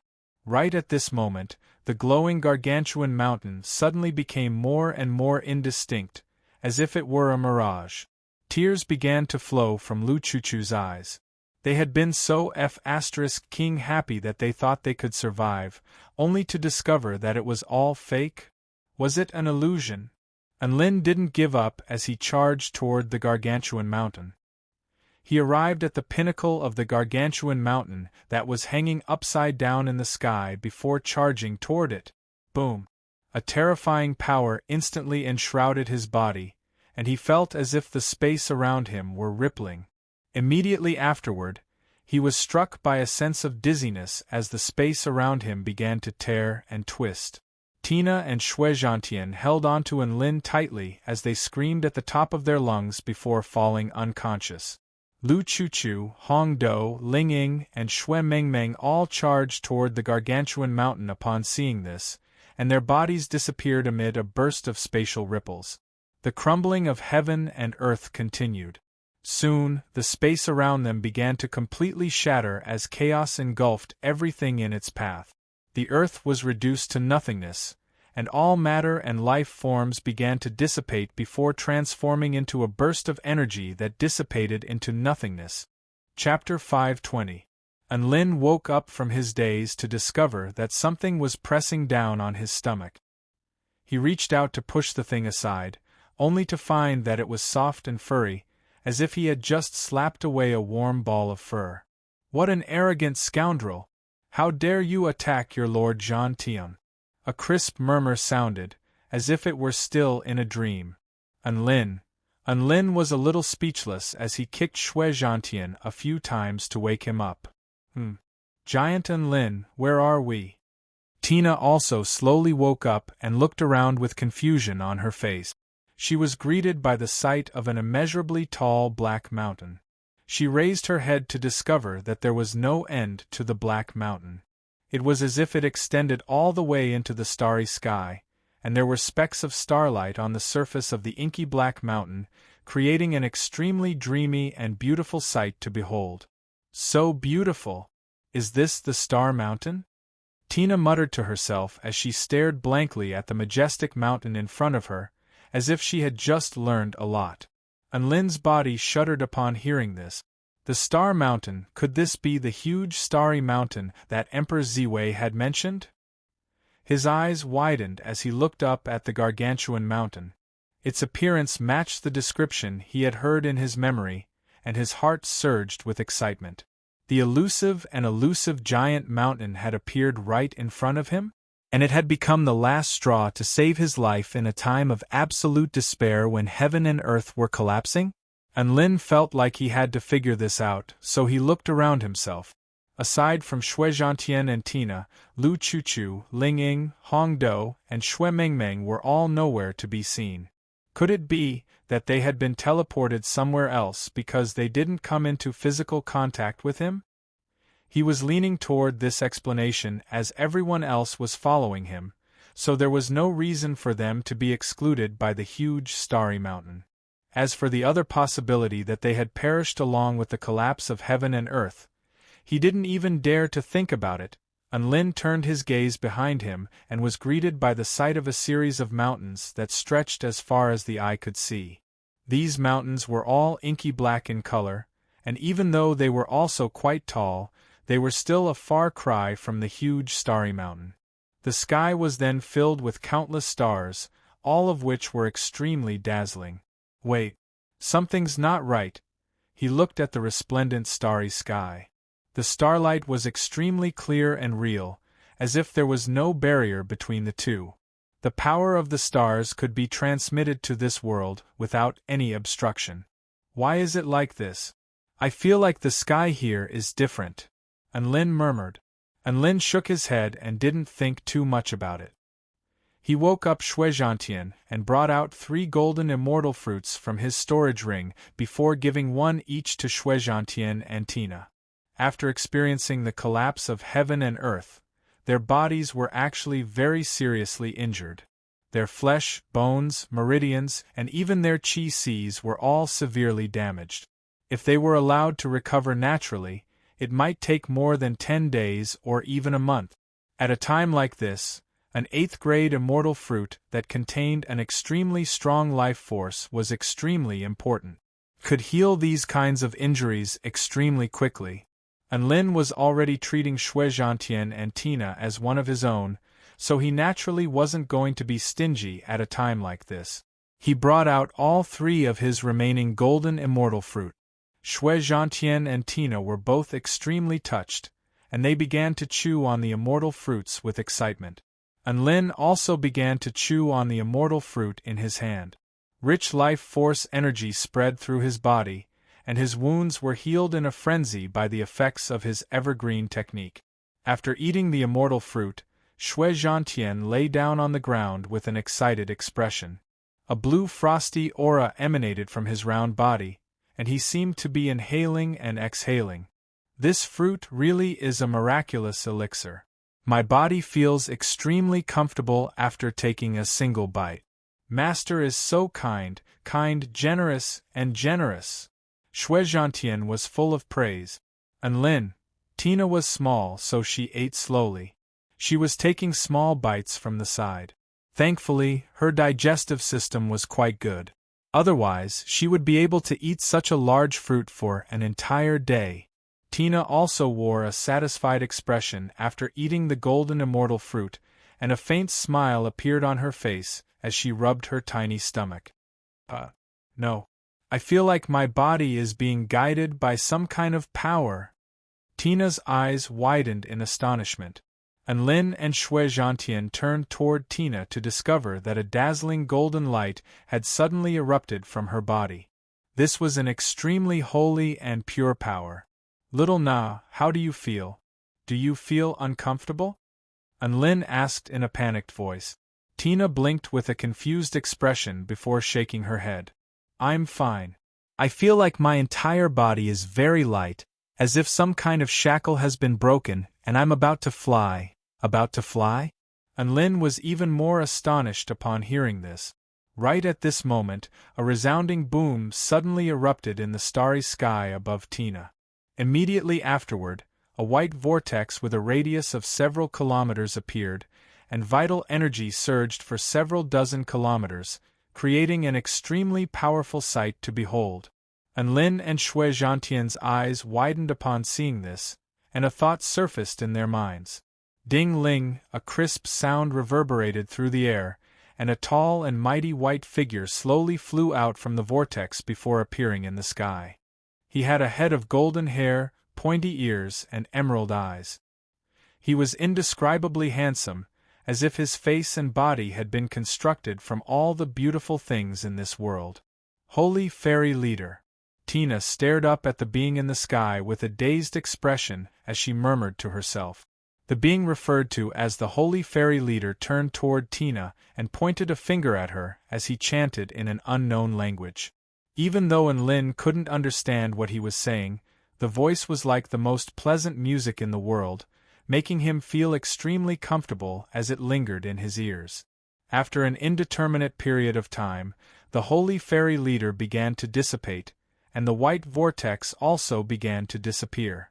Anlin came to his senses, and a hint of disappointment appeared on his face at the sight of the Holy Fairy Leader's disappearance. Little Na, are you feeling better now? Anlin turned toward Tina, but his words got stuck in his throat before he could finish. Shuizhantian also came to his senses, and he was also given a massive fright as he turned toward Tina. Unbelievable! Unbelievable! Both man and beast's eyes widened as they stared at the spot where Tina had disappeared, and they swallowed involuntarily. The spot where Tina had been standing had already been replaced by a white ball. The ball seemed to be constructed from some kind of silver thread, and it was still glowing with a faint light. Tina has become an egg again? Shui Zhantian was astonished, and Lin's lips twitched. Fairies aren't oviparous beings.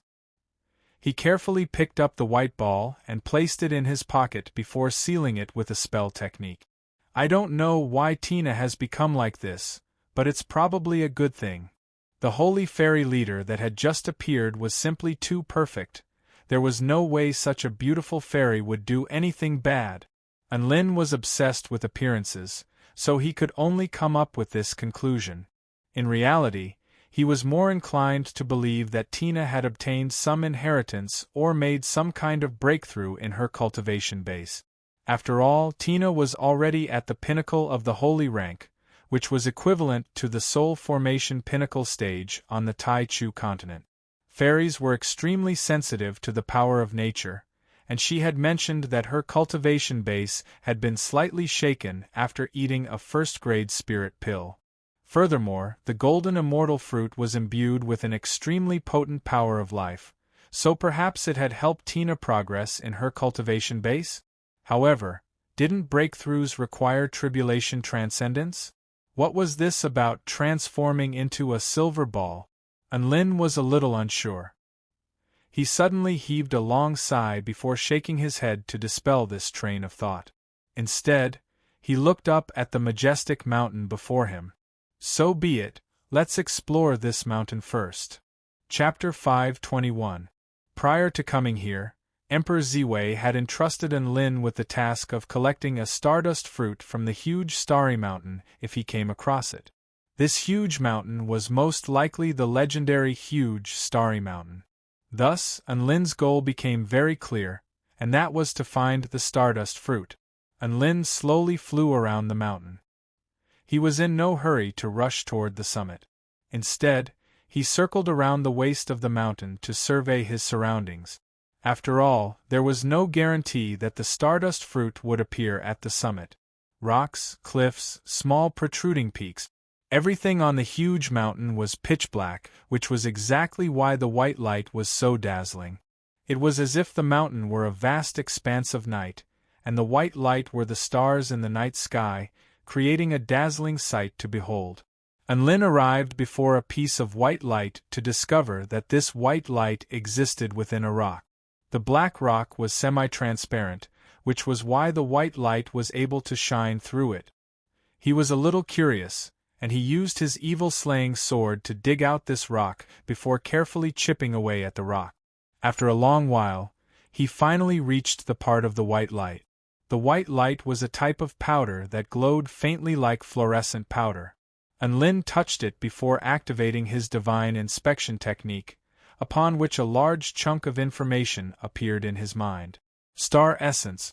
This was the essence formed by the huge starry mountain after absorbing the power of the stars. The information was very simple. There wasn't much description of this white powder, and it didn't even mention its effects. Lin thought about it for a moment before collecting some star essence in case he needed it in the future. After flying for a while longer, he caught sight of what appeared to be light on a flat, protruding plateau in the distance. This star essence seems to be a little bright. Lin was a little surprised.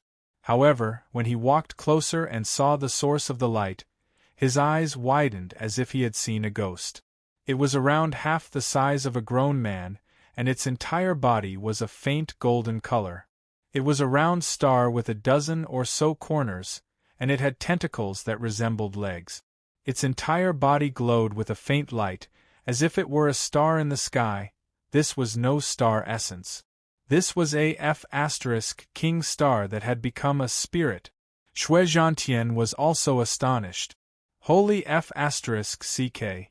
Who would have thought that my dream of plucking stars from the sky would come true so soon? I'll capture this star. Lin, Before Enlin had a chance to say anything, Shui Zhantian had already charged toward the star. The two golden eyes on Xing Xing's body abruptly lit up upon seeing this, and it let loose an almighty roar as it also charged toward Shui Zhantian in a manner that was surprisingly similar to Shui Zhantian's. It was also a head-on collision. Boom! The blue light and the golden light collided, and it was like the most violent explosion, causing the mountain within a radius of more than 1,000 feet to collapse. Golden Star was knocked back a few steps, and its body swayed unsteadily, as if it were on the back foot. However, it was unwilling to give up, and it let loose a loud roar as it continued to charge toward Shui Zhantian. Boom, boom, boom. The continuous collisions were like violent explosions. Shui Zhantian was the leader of the Snow Soul Beasts, and he was an extremely powerful beast at the pinnacle of the true power stage. Venus was still much weaker than it, so after a few collisions, Venus fell onto the rocks of the mountain, panting violently like a useless fish. Shui Zhantian chortled with glee upon seeing this, and a small hand materialized from his wings, which carried the little star over to Enlin with a smug expression. Hee, master, do you want this little star? I'll pluck it for you. Enlin's lips twitched slightly and he nodded. Thank you. He accepted the golden star, which was about half the size of a grown man, and he inspected it with curiosity. The golden star was already dizzy from Shui Zhantian's collisions, and it was now half a useless star. The star was warm and soft to the touch, as if he were stroking an oversized piece of rubber. Its body glowed with a soft, gentle light, and it was very comfortable to touch. The bottom of the tentacles it used for walking had legs that resembled those of a duck, and there were only two extremely bright eyes on its head, as well as an O-shaped mouth. Big fatty star, is that you? Enlin asked. Golden star. Enlin felt like this was the star beast that Emperor Ziwei had mentioned. He had initially thought that the star beast was some kind of extremely ferocious and violent beast, but it looked like it had some special characteristics. Let go of me. If you dare to touch me, you'll be punished by the stars. A cold, ethereal voice sounded, and Enlin's hand trembled in shock. The star beast had spoken in the ancient man language. Are you a star beast? Enlin asked. I am a member of the mighty Starry Sky tribe. You foolish humans, let me go if you know what's good for you.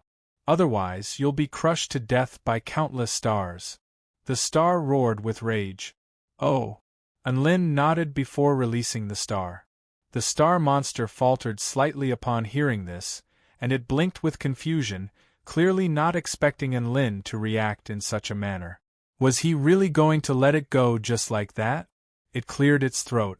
Looks like you know what's good for you to oppose the Starry Sky tribe. We'll be magnanimous and spare you this time. Enlin nodded with a serious expression. You're right. I just wanted to ask if you know where I can find the stardust fruit. The stardust fruit? You want to get your hands on the stardust fruit of our tribe? It's a holy fruit that grows at the peak of our giant starry mountain, on the giant starry tree. If you approach it, you'll be killed by our tribe members. I won't tell you anything about the stardust fruit. The star replied with an excited expression. Enlin's lips twitched upon hearing this. The star monster's words seemed to have provided him with all of the information he wanted to know. So the stardust fruit really did grow at the peak of the giant starry mountain. Nice. Hee, I don't believe you. Just how powerful are your tribe members? How dare you try to kill me? Enlin chuckled coldly. There are over 100 star beasts that are more powerful than me guarding the giant starry tree. There are over a dozen of them that are even more powerful than that white ball. Are you trying to get yourself killed? The star harumphed coldly as it looked down at Enlin with a disdainful expression. Enlin was very pleased with the star's response. He had never thought that it would be so easy to get information from the star, and a sense of superiority welled up in his heart. This star was most likely at the soul formation initial stage or soul formation intermediate stage, which meant that there were over 100 soul formation initial stage or soul formation intermediate stage beings and a dozen or so at the soul formation pinnacle stage. If Enlin were to approach them recklessly, there was a good chance that he would be surrounded and killed. He really did have to think of a plan. That's right. Enlin's eyes lit up. He suddenly recalled that Emperor Ziwei had given him an illusionary star robe prior to setting off for the ancient Tai Chu realm. It was said that this robe could evade detection by star beasts and had extremely powerful concealment abilities. On top of that, it also had the ability to disguise one's cultivation base. With this in mind, he pulled out the illusionary star robe from his storage ring. This was a black robe with faint starlight shimmering on its surface, giving it a rather mysterious appearance.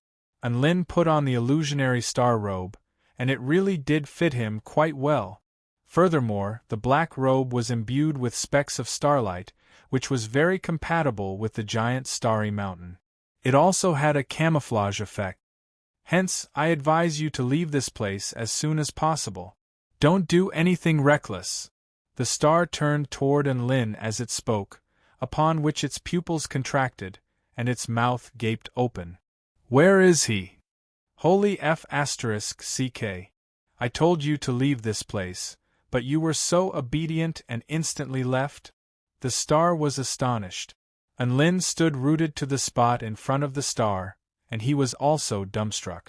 Enlin. Chapter 522. Enlin was dumbstruck for a split second upon seeing the star beast's reaction. He looked down at his hand to find that it wasn't invisible. How dare you, little star! Shui Zhantian immediately slapped the star beast across the face. Slap! Shui Zhantian roared with rage. Don't you dare disrespect my master! Isn't my master right in front of you? The star beast covered its face with its tentacles and stared blankly ahead before turning to Shui Zhantian with rage. Bullsh***. There's nothing in front of me. Slap. Shui Zhantian delivered another slap to the star beast's face. You've really gone too far. How dare you call my master a scumbag? Enlin, you. The star beast's eyes widened as its golden body rose and fell violently. It felt like it had been bullied. What? You want to ram me again? Shui Zhantian refused to back down. The star beast's eyes dimmed. Alright, it really had been bullied. Slap. Another slap landed on the star beast's face. The star beast blinked with confusion as it stared blankly at Shui Zhantian.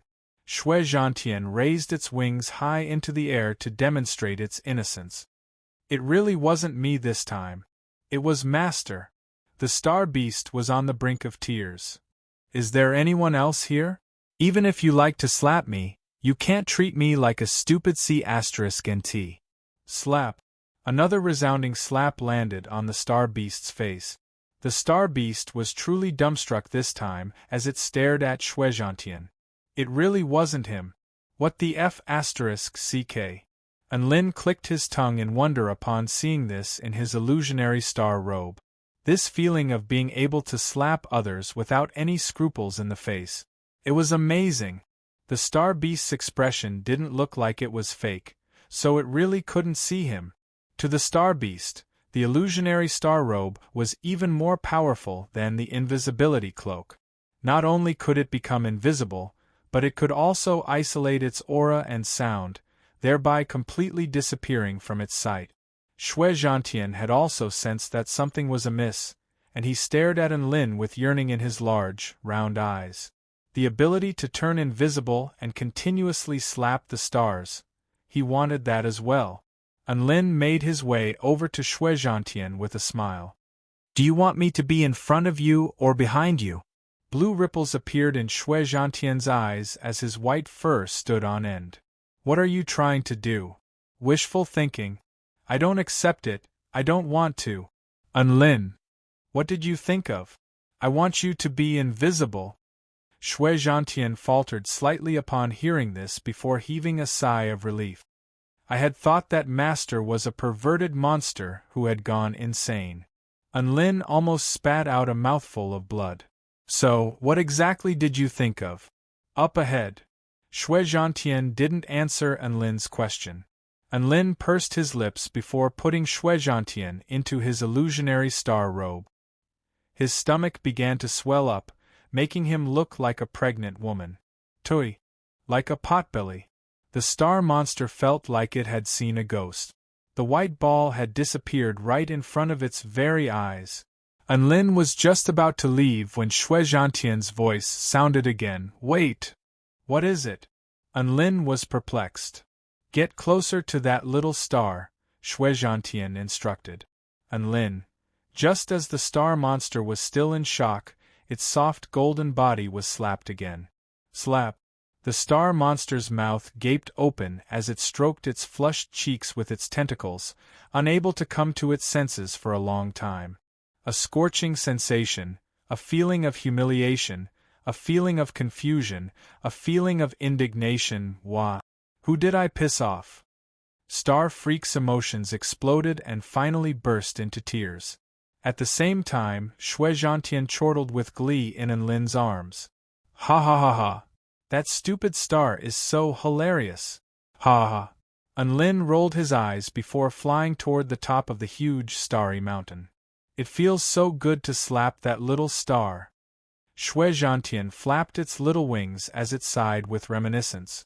Unlin couldn't be bothered to talk to this B***starred. If he continued to talk to it, he would be infected by it sooner or later. The huge starry mountain was extremely tall, and Unlin encountered many star beasts as he climbed up the mountain. However, none of them noticed Unlin flying past them. All they felt was a gust of wind blowing toward them, which was quite strange, but they didn't think too much of it. 10,000 feet, 30,000 feet, 100,000 feet. As the mountain continued to rise, the density of star beasts increased instead of decreasing. Unlin even saw some caves inhabited by star beasts, as well as some star beasts sunbathing on the mountain. 200,000 feet, 100,000 feet, 100,000 feet. This was most likely the highest mountain Unlin had ever climbed. After reaching 100,000 feet, he finally saw the summit of the mountain, as well as several hundred star beasts. They were moving about on the summit like a series of walking stars, and even the light they emitted seemed to be brighter than the stars he had encountered before. What was most elated to him was that he saw a tree over 1,000 feet tall, as well as a stardust fruit hanging from the tree. That's right, this was the stardust fruit that was identical to the one in the illustration. This stardust fruit was about the same size as Shui Zhantian, and it was exuding a dazzling light, as if it were a twinkling star. What was even more elated to Unlin was that there wasn't just one stardust fruit. Instead, there were 3 of them. Brilliant! If he handed over one, he could keep 2 for himself. Around the huge starry tree, there were many star beasts sunbathing and absorbing the power of the stars in the sky.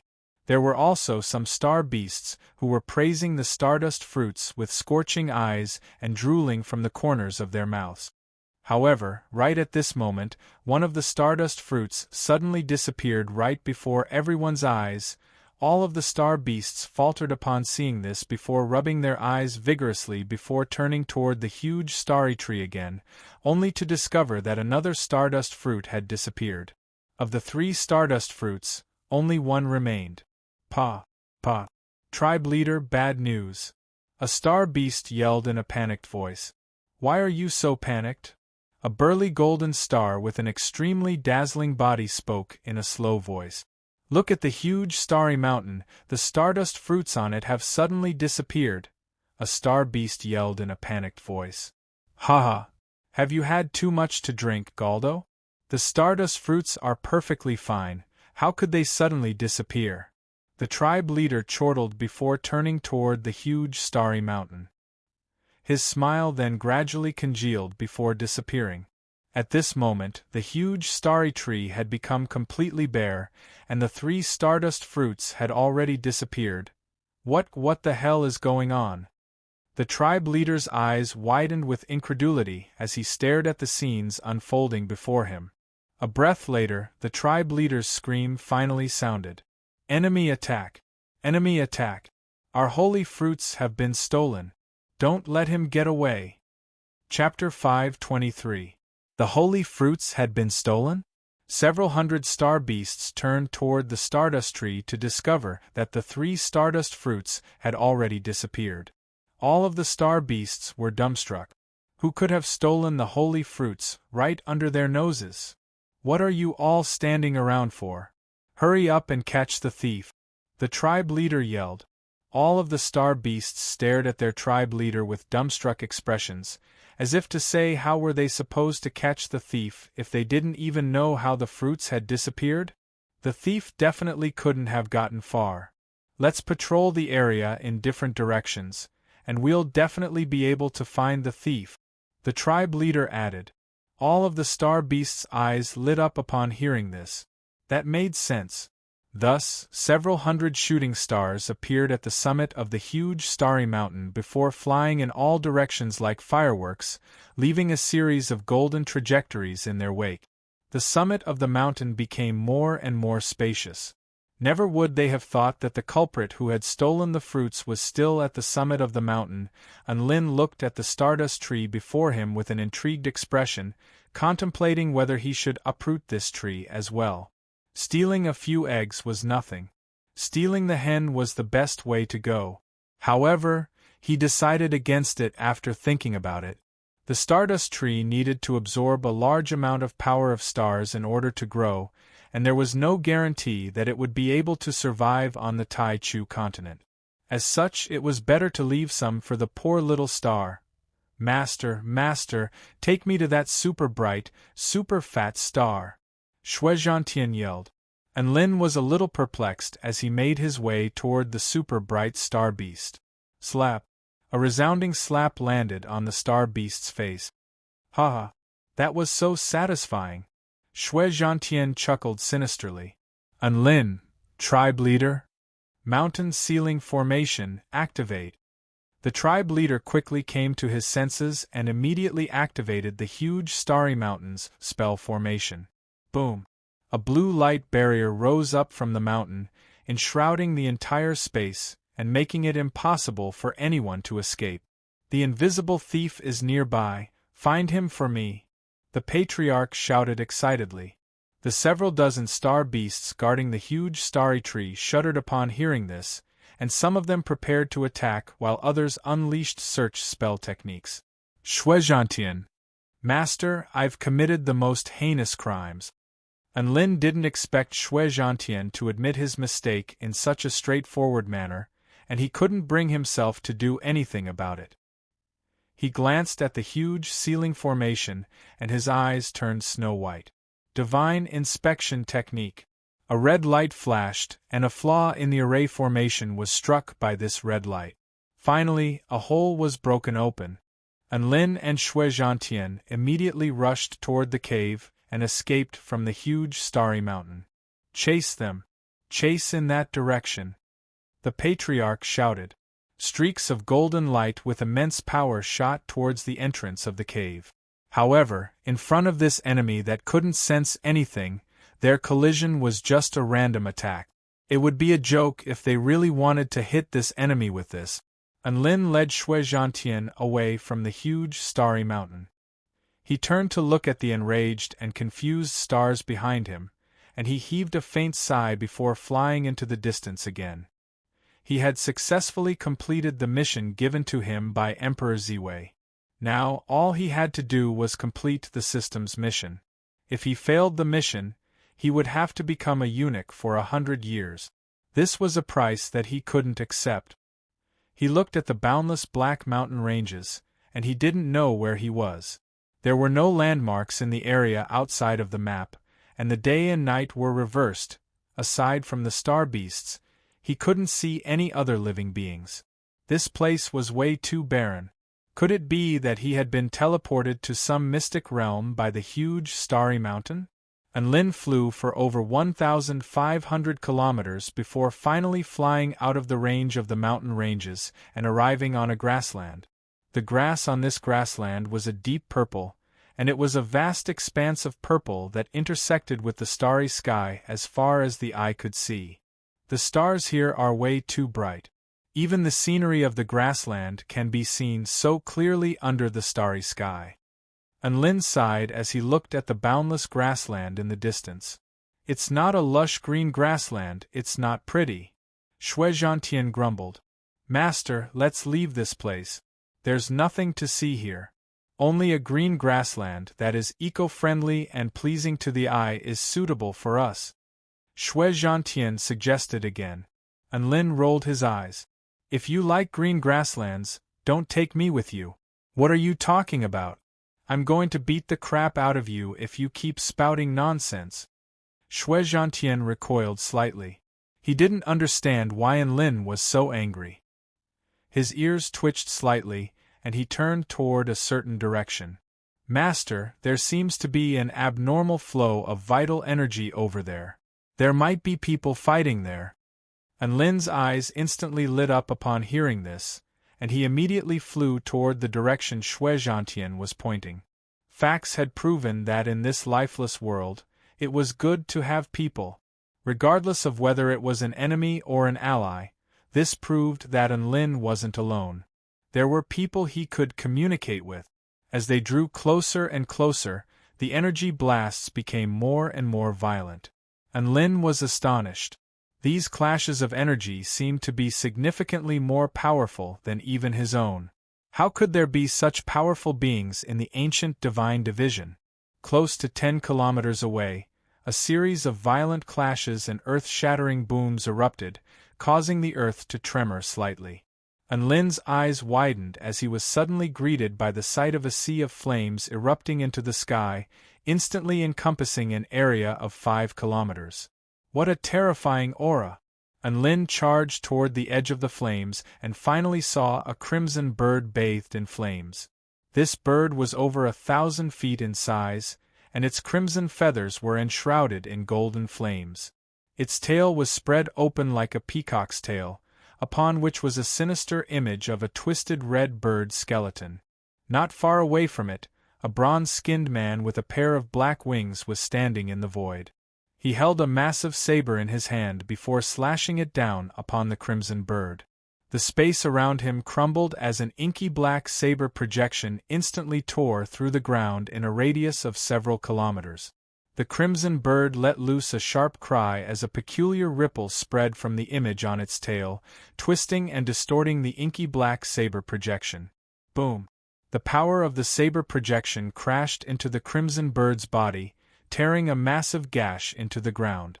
Anlin stared blankly at the earth-shattering battle taking place before him, and he didn't even dare to breathe. A battle of this magnitude was clearly a battle between two return-to-void stage mighty figures. What the F***ck? Why were there return-to-void stage mighty figures in the ancient divine division? No. Anlin's body shuddered as a terrifying thought occurred to him. Return to Void Stage Dark Wing Tribe Cultivators and Crimson Birds, a starry sky. He couldn't have come to the ancient Tai Chu Realm's Void Star section, right? That was the only way to explain it. No wonder the power of the stars here was so powerful, no wonder there were Return to Void Stage mighty figures here. He had come to the hellish Void Star section.